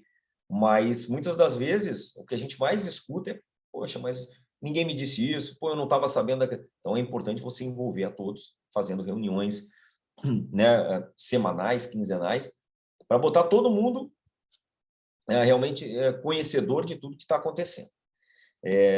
Mas eu circulo em todas as áreas, diariamente, por óbvio.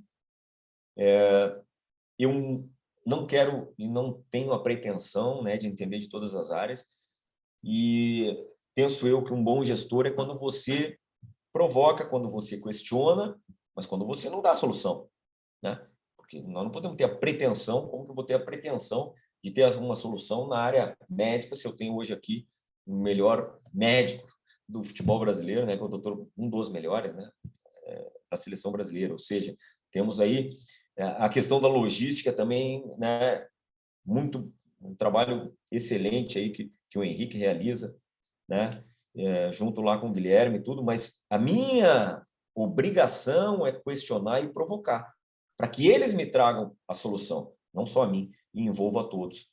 A gente dificilmente toma uma decisão única, viu?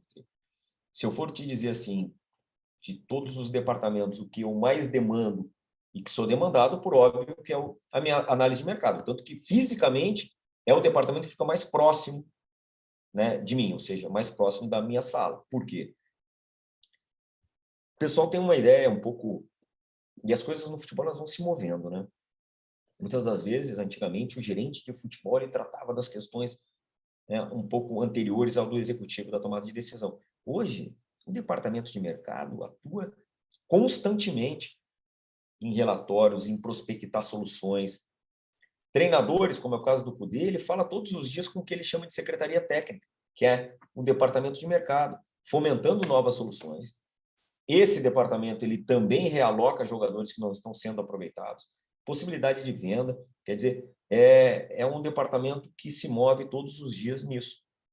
Até mesmo documentação, propostas que chegam, propostas que saem.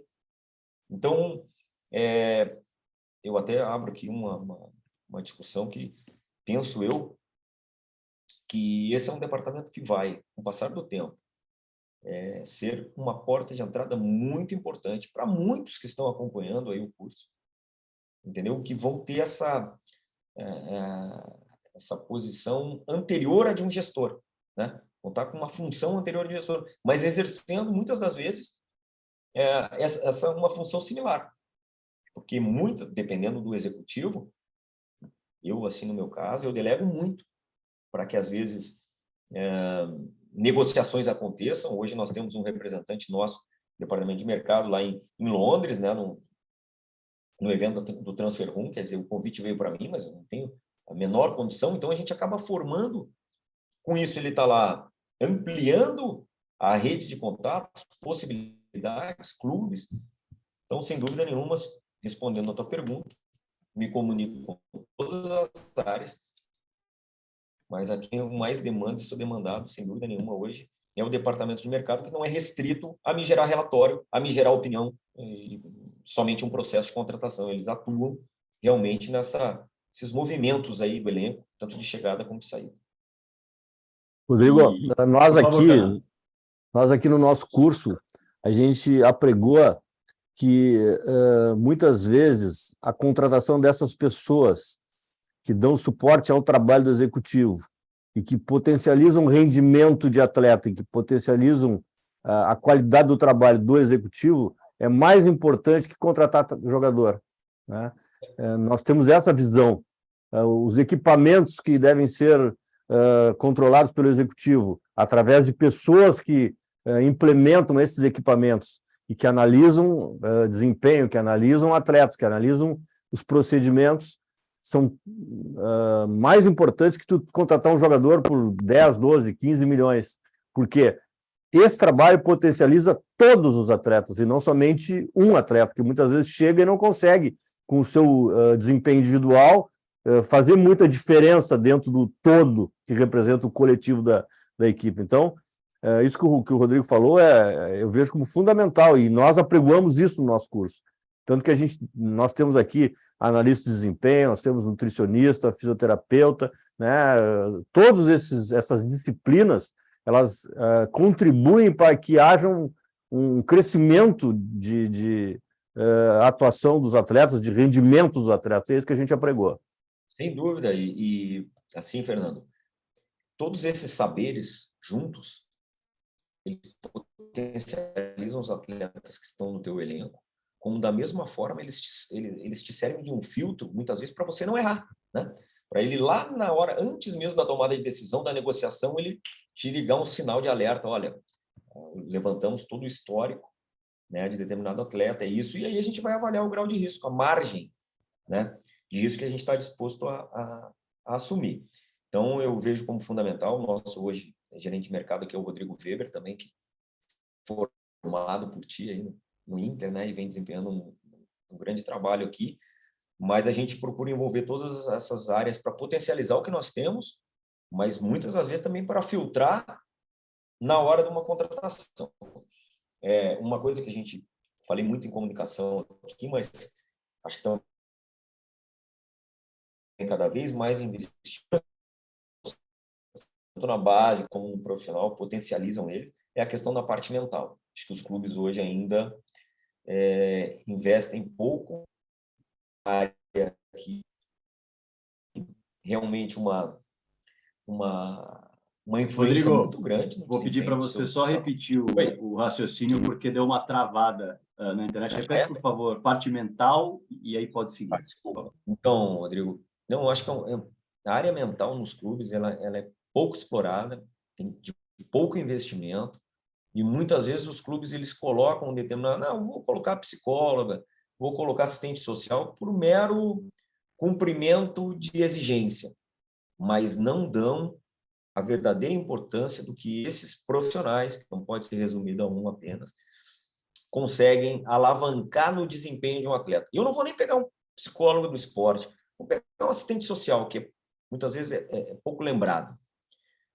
Eu trago um determinado atleta do exterior, Fernando, e esse atleta, naquele período de adaptação, ele tem que ficar 15, 20 dias, um mês, preocupado onde vai estudar o seu filho, né? Onde que ele vai morar, onde que ele não vai, enquanto que ele está desviando o foco dele na adaptação da performance.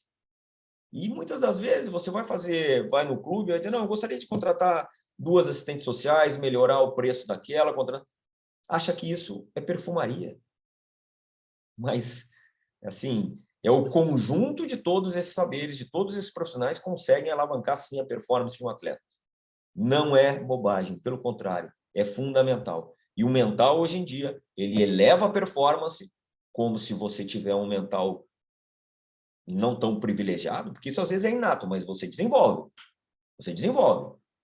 E se você não tiver isso, muitas vezes você tem um jogador com um grande talento, uma grande capacidade técnica, só que o mental dele é fraco por um motivo, sei lá, na sua infância, ele não consegue transportar para o campo, para a performance dele, o que ele tem de melhor. E a gente passa batido nisso.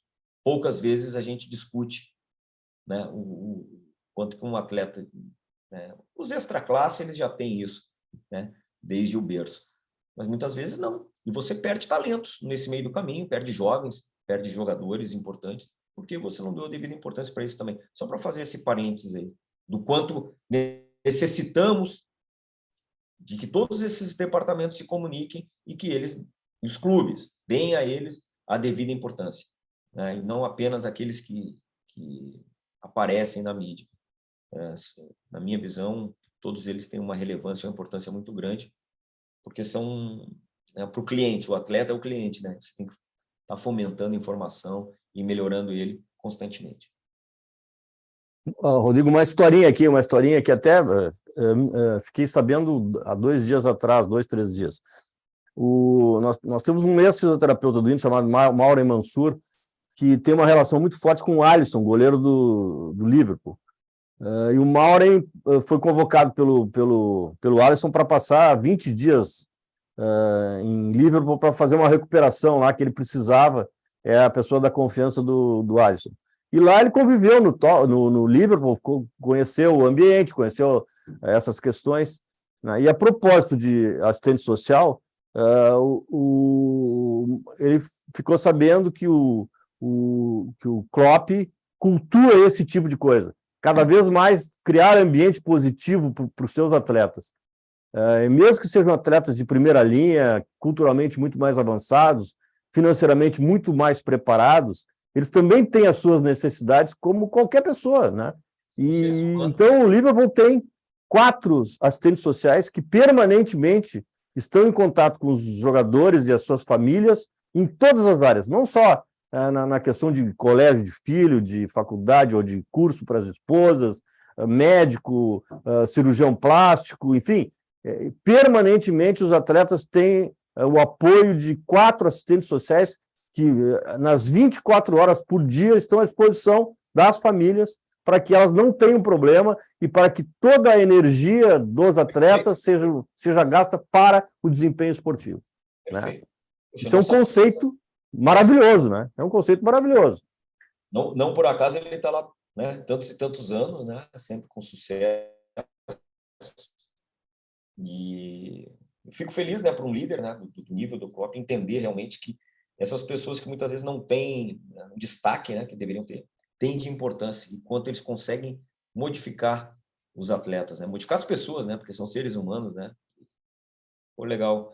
Vai um abraço para o Mauro também, conheço bem ele. Abração.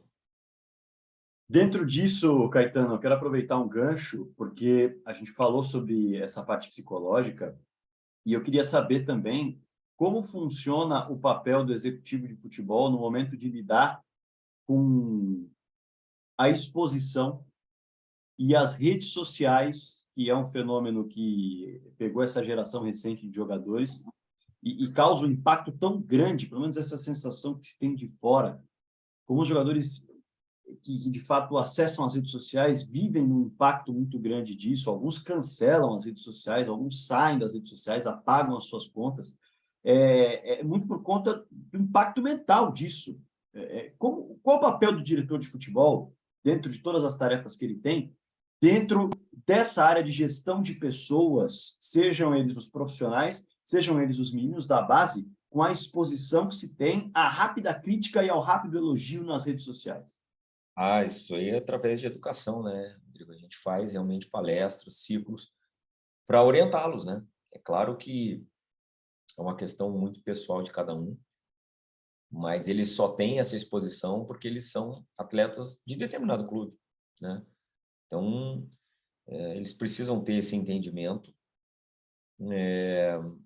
A gente sabe que tem uns que gostam de ter uma exposição maior, outros menor, enfim. Mas algumas regras a gente estabelece, né? Só para você ter uma ideia. dentro do Galo, nós não permitimos que nenhuma imagem, né, dos atletas seja divulgada nas suas redes sociais pessoais, né, do nosso ambiente. É uma forma de preservar o nosso ambiente, entendeu? Porque é aquela história, não adianta eu ter a pretensão de que eu vou controlar o externo deles, a vida pessoal, não. Mas o nosso ambiente de trabalho, hoje, né, nós não temos no CT do Galo, desde a época da pandemia, acesso, né, de ninguém. Os convidados, os atletas têm que comunicar anteriormente, né, que pretendem levar algum convidado, seja um parente, enfim. Então, a gente tem, na cidade do Galo, a gente tem um ambiente de muita privacidade. E eu defendo isso, porque aquela história é no centro de treinamento que você ensaia tudo, que você prepara tudo. Nós seremos avaliados na hora do jogo, né? Não tem jeito. Então, o futebol mudou. O futebol mudou. O futebol tem um entendimento que hoje, né, o centro de treinamento dos clubes, ele é o local de se errar muito para se errar muito menos no dia do jogo. Então, e isso acontece a mesma coisa com as imagens, entendeu? Então, essas publicações, elas são do clube.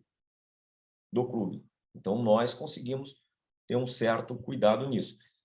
E alertamos, fazemos as nossas palestras, fazemos nossos cuidados para alertá-los do aonde é uma linha muito tênue, né, entre o que é positivo para o atleta, que a gente reconhece, que todos eles têm a sua imagem, têm a sua relevância, mas até onde isso pode passar do ponto e tal. Agora, eu penso assim que estão bem mais conscientes, sabe? Os atletas de hoje em dia, eles já sabem literalmente a ferramenta que eles têm na mão, em quando utilizar para o lado bom e o quando que passa do ponto pode ser utilizado até para prejudicá-los. Já melhorou substancialmente aí, né? Porque hoje já não é novidade, né, Rodrigo? Então, os caras já sabem como se utilizar dessa ferramenta em benefício próprio, mas sabedores de que eles são o que são por conta dos clubes. Acho que isso que é o mais importante. Mais importante e bem interessante. E aí, claro, a gente também tem que entrar num ponto que acho que vale muito citar, que envolve não só a questão mental, mas a questão do olhar para as categorias de base, em termos de estrutura, em termos de momento para a ascensão de um atleta, para a promoção de um atleta. O executivo de futebol, ele tem que ter quais processos para conseguir trabalhar não só o elenco principal, mas também para conseguir entender bem o que vem da base, o que ele pode colher. E também a importância de se ter um diretor executivo de futebol nas categorias de base, porque muitos clubes não têm essa diferença, até por uma questão de orçamento, nem todo clube tem a capacidade de colocar 2 diretores separados, alguns têm. Então, traz um pouquinho de como um diretor de futebol principal deve ter no seu dia a dia a categoria de base, e como funciona também para um diretor de futebol de base trabalhar? Quais são as diferenças de rotina? Como funciona? Eu posso falar bem a respeito, porque lá em 2005, quando eu cheguei ao Grêmio, vindo do RS, eu fui como executivo de base, né? E fiquei lá um bom tempo até ser guindado, né, e convidado para ir para o profissional. É algo que, por onde eu passei, eu sempre tentei dar devida importância, eu acredito muito nisso. Acho que isso como filosofia e não somente como aquela questão da geração de receita, né? Por mais que as duas andem juntas, mas muito mais por filosofia. Lamentavelmente, no Atlético, nós ainda não atingimos o estágio que eu entendo próximo, né, do ideal. Temos uma boa ferramenta, temos um bom centro de treinamento, temos bons profissionais, mas a gente ainda não conseguiu. Eu acho que alguns não temos ainda a capacidade de investir como gostaríamos nas categorias de base. Estamos num caminho, mas ainda não igual aos outros grandes clubes do futebol brasileiro. Hoje Rodrigo, qual a distância da base para o profissional, a distância física? Não, Fernando, hoje são todos no mesmo CT, Cidade do Galo. Mesmo CT, tá. Não temos um número... Isso é fundamental, para mim é fundamental. Sem dúvida nenhuma, mas não temos o número de campos ainda. Hoje nós temos 7 campos, mais um sintético, onde que desses 7, praticamente 3 são do profissional. Então, 4 campos, mais um sintético é pouco para atender uma demanda que ela é muito grande. aqui em BH, durante um tempo, ficou muito prejudicada ali a questão da captação de meninos abaixo de 14 anos, Fernando, por uma questão do Ministério Público, de você não poder alojar, enfim. Então, isso, para um estado que é bastante grande, em termos de território e populoso, você acaba perdendo muito desses jovens para outros clubes do futebol brasileiro, sabe? Então, a gente está tentando resgatar isso. O Galo, até pouco tempo, não tinha categorias abaixo dos 12 anos, que é o que aí eu penso como conceito. Você sabe bem, porque você viveu no Inter, eu vivi isso no Grêmio, onde você consegue fidelizar o jogador diferente. O jogador diferente, na grande maioria das vezes, não vai chegar no nosso clube, a não ser através de um investimento, com 17 anos. Raras são as vezes, né? Agora, se você for observar em Grêmio, Inter, Flamengo, por exemplo, que eu estive, Vasco, os jogadores de extra classe chegaram no clube em torno dos 10 anos de idade. Eu te citaria vários. Lá no Vasco, Felipe Coutinho, no Flamengo, Vinícius Júnior e Paquetá, e Grêmio e Inter, uma série. E aqui a gente não teve, entendeu? Então nós estamos, na verdade, montando novamente essas categorias menores para justamente fidelizar esses meninos aqui de Belo Horizonte periferia. Mas eu atuo nas categorias de base, sim, dou autonomia para que esse executivo conduza, que hoje é o Erasmo Damiani, mesmo trabalhou um tempo no Internacional, foi seleção brasileira, mas a cobrança é bem pesada, sabe? Eu penso também que você forma jogadores vencedores, sempre pensei assim, que é muito mais favorável um atleta que vencedor nas categorias de base chegar ao elenco profissional. Então, a gente está num caminho ainda que não vejo, ainda estamos alguns passos atrás aí dos grandes clubes do futebol brasileiro, mas eu acho que já reestruturando essa categoria de base do Galo para que ele possa dar frutos. Estrutura de base, que eu debato sempre também com as pessoas acima, não pode ser considerado custo. Infelizmente, quando o clube está enfrentando dificuldade financeira, onde ele primeiro vai lá observar se está tendo custo ou não, são nas categorias de base. Então, essa palavra não serve para a base, ela serve como investimento. Não tem jeito. Hoje, o número de profissionais, se você for pensar, funcionários da categoria de base é o dobro ou o triplo do futebol profissional. E é assim que tem que ser mesmo. São muitas categorias, são muitos observadores, é um trabalho diário, cuidadoso, você trabalha com meninos, você forma pessoas, a responsabilidade é gigantesca, você tem que ter um número muito maior de assistente social, de psicólogo, não tem jeito. Isso não pode ser tratado como custo, e sim como investimento. Então, resumindo a tua pergunta, graças a Deus eu sempre pude trabalhar em clubes que tivessem essa condição de estruturar bem as categorias de base com grandes profissionais, e eu espero que aqui no Galo a gente siga esse mesmo caminho também. Ainda em cima de estruturar, de captar, de investimento versus custo, algo que tem chamado muito a atenção, Caetano, e é muito importante a gente também abrir essa janela aqui na nossa live, é que o diretor de futebol, ele pode ter aí, ele pode ter não, ele tem sim, um nicho que está em crescimento absoluto, que é de fato a modalidade do futebol feminino. E eu queria o teu depoimento em relação ao que você percebe, inclusive dentro da associação da ABEX, né, Associação Brasileira de Futebol, o que você tem identificado em relação ao crescimento da demanda de profissionais qualificados dentro do futebol feminino, porque aqui nós temos muitos profissionais que podem, de fato, trabalhar nas categorias de base de futebol masculino, mas também podem trabalhar no futebol feminino. De fato, esse aumento de visibilidade que tem pintado no futebol feminino brasileiro, ele vai se refletir em oportunidade para executivos de futebol? Tomara que não seja só, né, no âmbito masculino, mas sim feminino também, né? E vice-versa. Se busca tanto o porquê que as mulheres, né, não atuam mais no futebol, na área de gestão, e sim em outras funções, né? Da mesma forma que não pode ter restrição também de homens trabalharem também no futebol feminino. Eu acho que melhorou demais, mas ainda está longe. Por que ainda está longe, Rodrigo? Porque, imagine você, se nós estamos falando aqui que se requer um investimento maior nas categorias de base do futebol masculino, o futebol feminino ele só vai, na minha visão, atingir realmente a melhor condição possível de qualidade, de visibilidade e formação de novos talentos quando tiver um investimento na base do futebol feminino.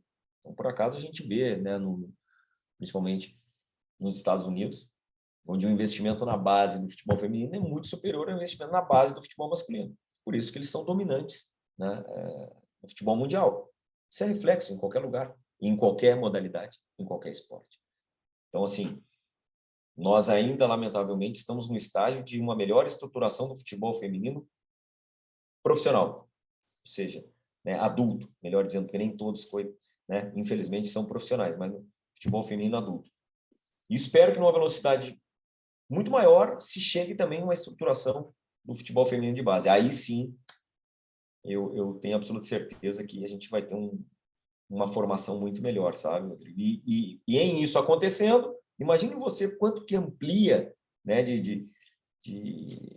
assim, de espaço e de campo de trabalho para esses inúmeros profissionais e também profissionais independentemente de sexo, mulheres ou homens, né? Quando você tiver também uma base feminina forte no Brasil.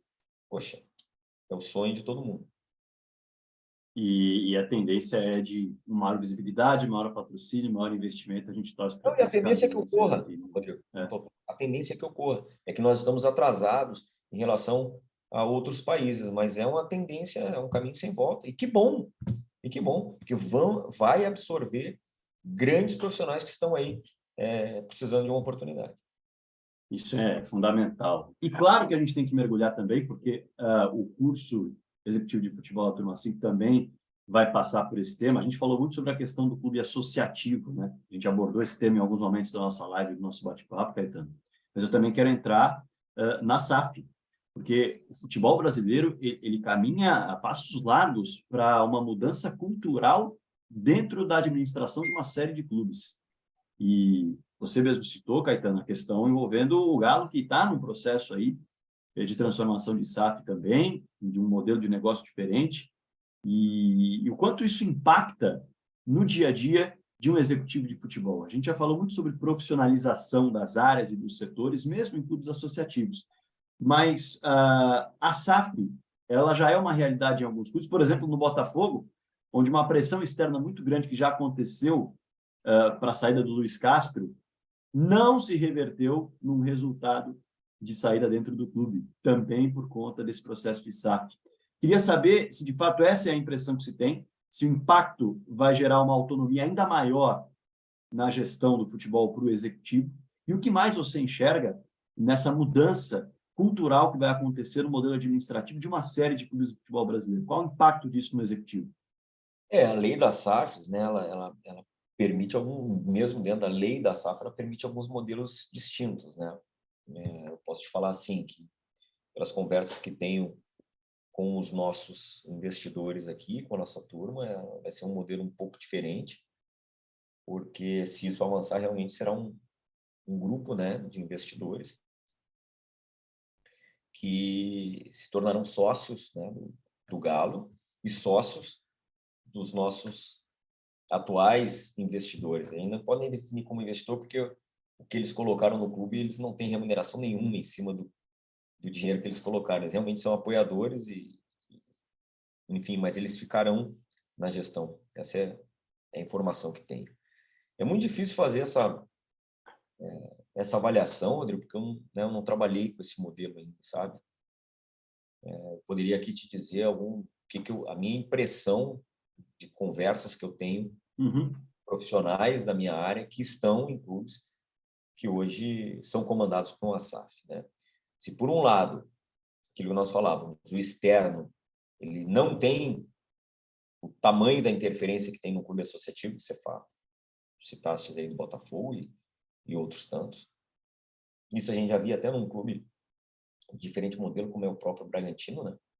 Ficou aí com o Maurício Barbieri durante quase 3 anos, quer dizer, mesma gestão, modelo de contratação de jogadores jovens, quer dizer, É muito mais fácil você detalhar o modelo de gestão e cumpri-lo do que no clube associativo, penso eu. Por outro lado, também conversando, cada vez menos se tem essa suposta autonomia, né? Porque normalmente essa SAF ela não é de um investidor nacional, de um investidor internacional, que também vem com um modelo aplicado ou em algum outro clube ou em alguma outra instituição. Então, ele carrega consigo alguns modelos, principalmente no processo de contratação, que muitas das vezes engessam o executivo ou o conhecimento desse executivo no nosso futebol nacional.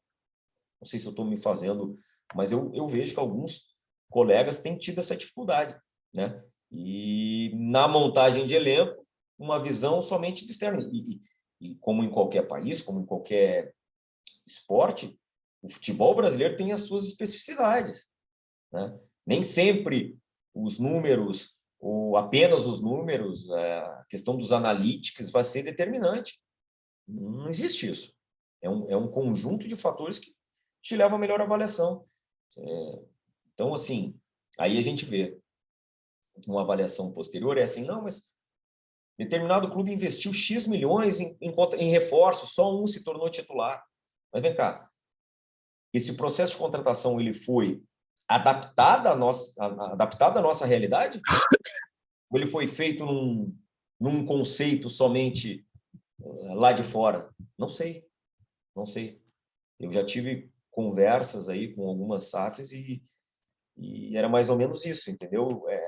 A condução da escolha do nome, porque uma coisa é dizer, você tem determinado budget, você vai cumprir o teu processo de contratação, ok, está dentro do teu budget, pode contratar. Outra coisa é dizer, olha, teu budget é X, mas o processo todo de contratação, de escolha, levantamento dos dados, analytics, condições, é do nosso grupo. Não sei, ainda está meio nebuloso isso, e acho que isso tem que ser melhor debatido, entendeu? Porque eu vejo muitos clubes hoje, SAF, onde os executivos carregam, né, algumas escolhas, e muitas das vezes as escolhas não foram deles, né? Ou seja, não foram num processo nacionalizado de escolha e de contratação e de levantamento de dados. Então, por isso eu prefiro esperar um pouco mais, viu, Rodrigo, para poder te falar a respeito e talvez um dia, somente dentro de um processo desse, para poder opinar melhor. É bem interessante. Posso dar minha colher aí nesse assunto, que é um assunto que a gente está... Não pode, não. Deve.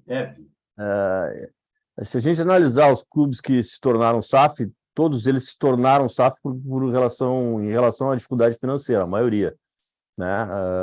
Vasco, Botafogo, Cruzeiro, o Bahia, né, que ainda não está clara ainda a relação do Bahia com o seu investidor, mas todo mundo sabe como será, né, o Grupo City.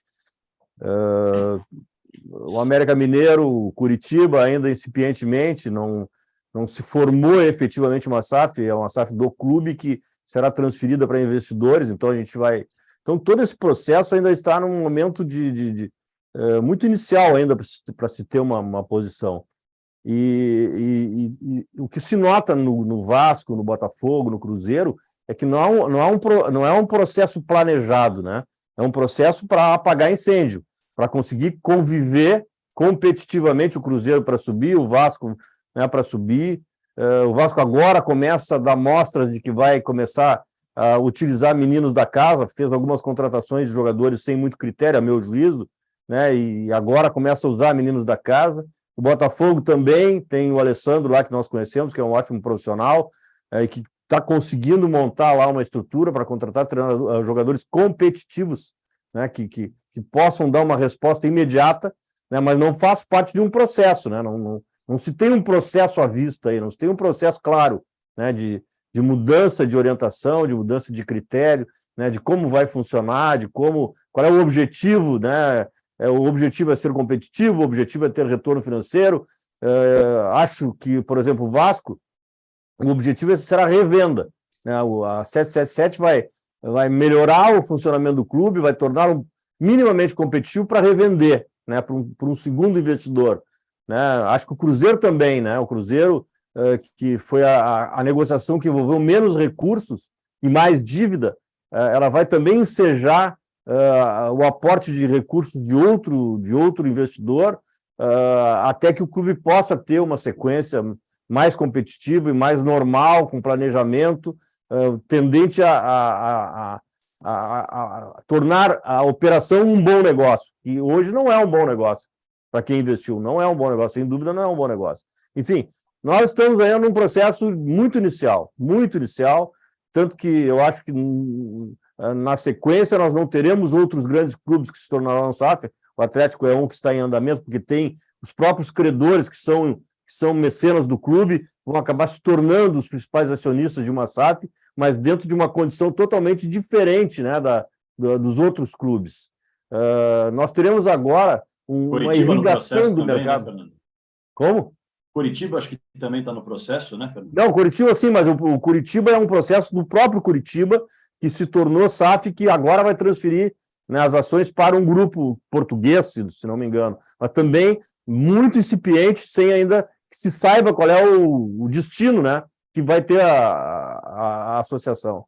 E como eu disse, as ligas que certamente virão agora vão irrigar a indústria do futebol, vão irrigar esse mercado com valores importantes. Então, essa decisão de se tornar SAF vai ser protelada por grande parte dos clubes que se tornariam SAF em função da questão financeira, né? Então, eu acho que isso vai dar uma protelada nas decisões. Eu vejo que esse é o nosso ambiente atual, né? Não tem uma SAF muito clara, por enquanto, na minha avaliação. Não tem uma SAF muito clara das que já existem, sobre qual o objetivo, como será gerida, qual é o objetivo da gestão, né? Se é competição, se é remunerar o investidor, se é transferir o direito para um terceiro, né, que venha substituir esse primeiro investidor para que ele saia com um pequeno lucro. Enfim, essa é a visão que eu tenho aí do que está acontecendo. Chama muito a atenção. E claro, né, para corroborar, e não vou colocar o Caetano nessa para falar, porque está no meio nesse momento, está dentro de um clube, mas já mostra, né, algumas divergências já aparecem, por exemplo, no Bahia, quando o Renato Paiva é perguntado sobre o modelo de jogo, ele fala, não sou eu que defino o modelo de jogo, quem define é o Grupo City, não vem cobrar isso de mim. E aí já fica aquela coisa de, e aí, como é que vai ser? O técnico vai ter autonomia, não vai ter se ele quiser mudar o modelo?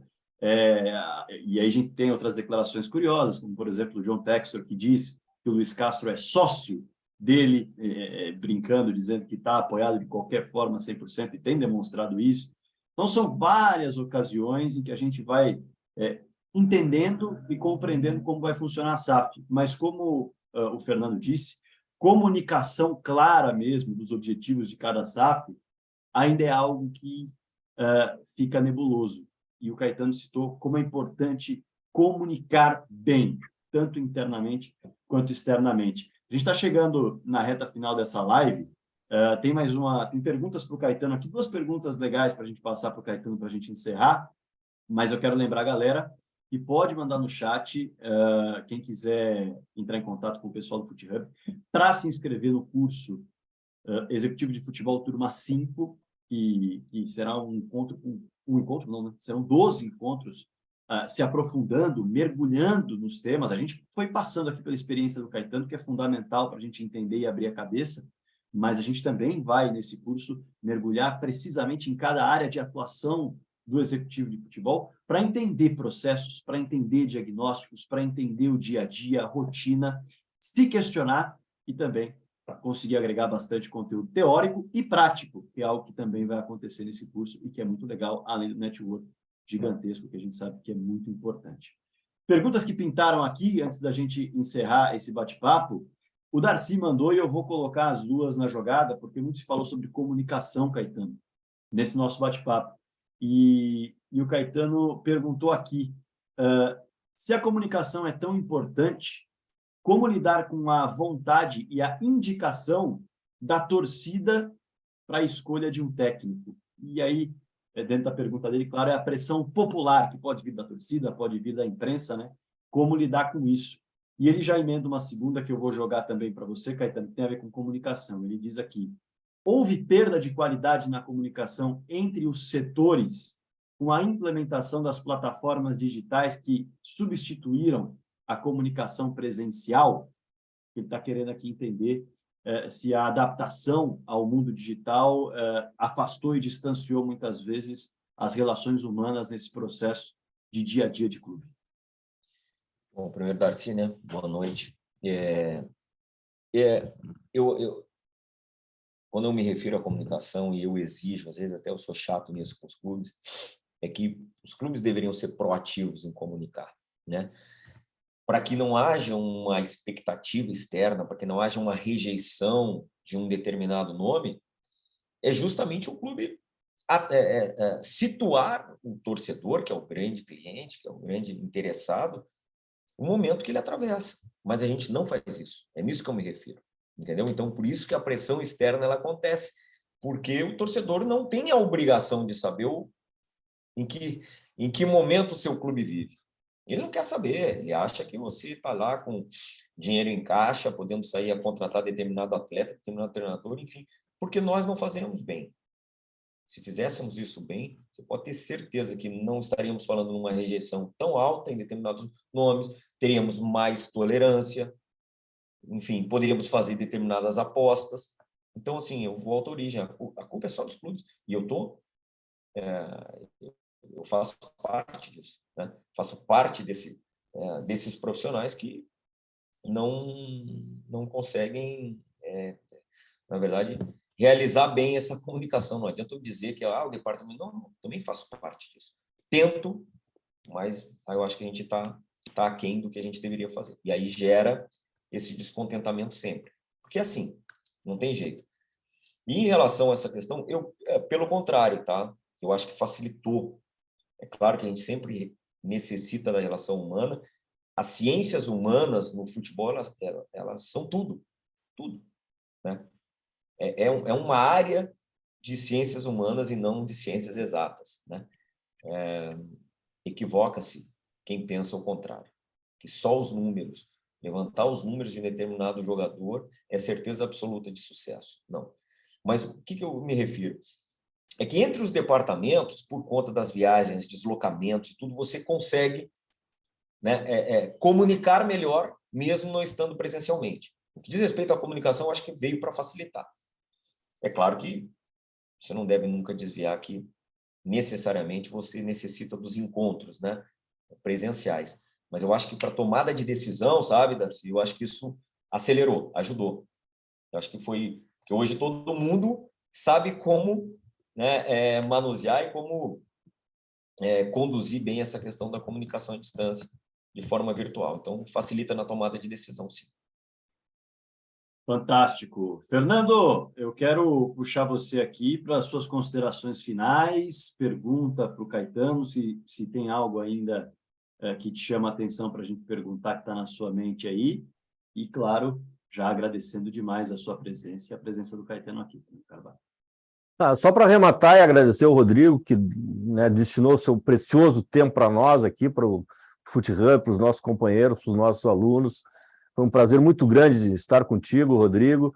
Quero aproveitar para te dar um abraço aí pela chegada em mais uma final, em mais uma decisão. Vamos torcer para... Eu vou torcer pessoalmente para ti, para o Cudê, para o Rodrigo Weber, que fazem parte do grupo de trabalho. Né? Pode ter certeza que eu vou estar sintonizado aqui no horário do jogo para torcer para vocês. Dar um abraço no Cudê, um abraço no Rodrigo, que está viajando aí pelo jeito, né? Falei com ele hoje, casualmente falei com ele hoje, mas não sabia que estava em Londres. Não, ele está tão atarefado que ele mandou o segundo dele para Londres. Ah, é? Tá mascarado agora? Agora ele delega também. Não, mas é que essa época aí tem muita coisa para fazer. Ele é muito próximo do Cudê, então ele me ajuda bastante, tá? A acalmar o Cudê. O homem é danado, né? Tem que ter... Bom, então é isso. Grande abraço, muito obrigado aí pelo teu tempo. Um abraço aos nossos companheiros. Fragoso, mais uma vez, brilhante condução. Obrigado pela tua estada conosco mais uma vez. Obrigadão. Fernando, valeu demais. Caetano, obrigado demais pela sua presença aqui, viu? E Rodrigo, Diogo também, que entrou em contato comigo o tempo todo. Fernando, muito obrigado pelo convite, muito obrigado pela oportunidade. Você pode ter certeza que cada debate, cada vez que a gente fala sobre conceito de futebol, e principalmente nessa tua plataforma, no FutiHub, e com as pessoas que aqui estão presentes, olha, me enriquece, me faz refletir, me faz aprender, e não é demagogia nenhuma, né? Se eu pudesse ter toda semana esse tempo disponível para falar sobre futebol e receber também questionamentos, ensinamentos, eu seria muito melhor. Então, eu aqui aproveito a oportunidade para estimular aqueles que aqui estão, que isso aqui é fundamental debater, questionar, divergir, entendeu? Porque isso faz a gente pensar, faz a gente formar novos conceitos. E eu só tenho a agradecer o convite, tá, Fernando? E o carinho é recíproco. Você é um dos caras que eu tenho como ídolo aí nessa função, sabe? E não só pelos títulos e conquistas que você tem, mas principalmente pela sua conduta. E o que você está fazendo hoje pelo futebol brasileiro, que é dividir conhecimento e experiência. Isso é para poucos. Então, obrigado, parabéns. Eu queria aqui estar parabenizando todos aqueles, uns que passaram aqui, o Rodrigo aqui que eu vi, depois teve o Aveline que tentou fazer pergunta aí, viu, Rodrigo? Ainda bem que você Ele não deixou a pergunta aqui. Não, mas foi legal, porque eu joguei com ele, era um ponta-direita bem comum, entendeu? Então foi legal. Mas aqui, brincadeiras à parte, eu queria estar aqui deixando um abraço muito especial para todos que nos acompanharam na noite de hoje. Vou estar sempre à disposição, tá, Fernando, Rodrigo, Diogo? Obrigadão. Um abraço a todos, viu? Heitor.